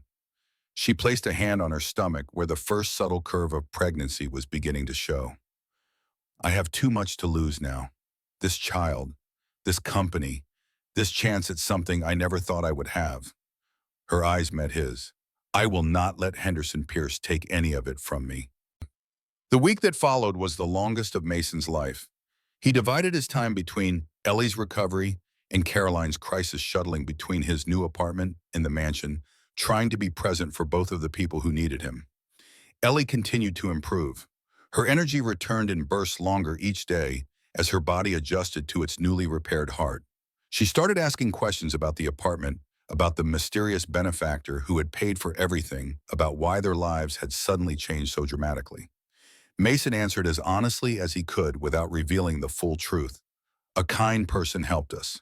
Someone who wanted to make sure you got better. No, you can't meet them yet. Someday, maybe when you're older. Ellie accepted his explanations with the trusting innocence of childhood. She was too busy exploring her new room and making friends with the neighborhood cats to worry about adult complications. And Mason was grateful for that. She deserved a few years of normalcy before the weight of the world settled on her shoulders. Caroline's investigator worked quickly. Preliminary results came in on the fifth day. The shell company in the Caymans had received funds from Henderson's subsidiary and immediately transferred them to an account in Switzerland. That account was controlled by a trust whose beneficiary was the wife of the investment banker who handled the competing bid. Carolyn set down the report, her hands trembling with suppressed excitement. Henderson paid off the opposition. He bought his way to victory and covered his tracks with offshore accounts in shell companies. Is this enough? It's more than enough. This is securities fraud, bribery, and conspiracy. If we take this to the SEC, Henderson is finished. She looked up at Mason, her eyes bright with fierce satisfaction. We have him. The board meeting was scheduled for Monday. Caroline spent the weekend preparing her presentation, rehearsing her delivery, anticipating every possible response Henderson might offer. Mason watched her work, marveling at the transformation. The exhausted, vulnerable woman who had cried in his arms just days ago had been replaced by something fierce and unstoppable. This was the Caroline Aldrich the business world feared, and Henderson Pierce had no idea what was about to hit him. Sunday night, Mason sat with Caroline in her study as she reviewed her notes one final time. The fire crackled in the hearth. Outside, rain pattered against the windows. It felt like the calm before a storm. Are you ready? Caroline looked up from her papers. I've been ready for this moment for 15 years. Henderson has undermined me, second-guessed me, and waited for me to fail since the day I took over this company. Tomorrow, I finally get to show him what happens to people who bet against me. And the pregnancy, the arrangement, what if he tries to use that against you? Let him try. By the time I'm done presenting this evidence, no one will care about anything except Henderson's crimes. She set down her notes and walked to where Mason sat. Besides, I've decided something I've been thinking about for weeks now. What's that? She sat beside him, taking his hands in hers. When this is over, when Henderson is dealt with, and the company is secure, I'm going to tell the world about the baby. Not the arrangement that stays between us forever, but the pregnancy itself. I'm going to announce that I'm expecting a child. Mason blinked. Won't that raise questions? It will raise many questions, and I'll answer exactly as many as I choose to answer. The father is a private matter. The details are my own business. What matters is that I'm not ashamed of this child, Mason. I'm not going to hide them like some dirty secret. She placed a hand on her stomach. This baby is the best thing that's ever happened to me, and whatever comes next, I want them to know they were wanted, they were planned for, they were loved from the very beginning. Mason felt something crack open inside his chest. Love. It was a word neither of them had spoken aloud, a word that seemed too fragile for the complicated reality of their situation. But hearing Caroline talk about the baby, seeing the fierce protectiveness in her eyes, he understood something he had been avoiding for weeks.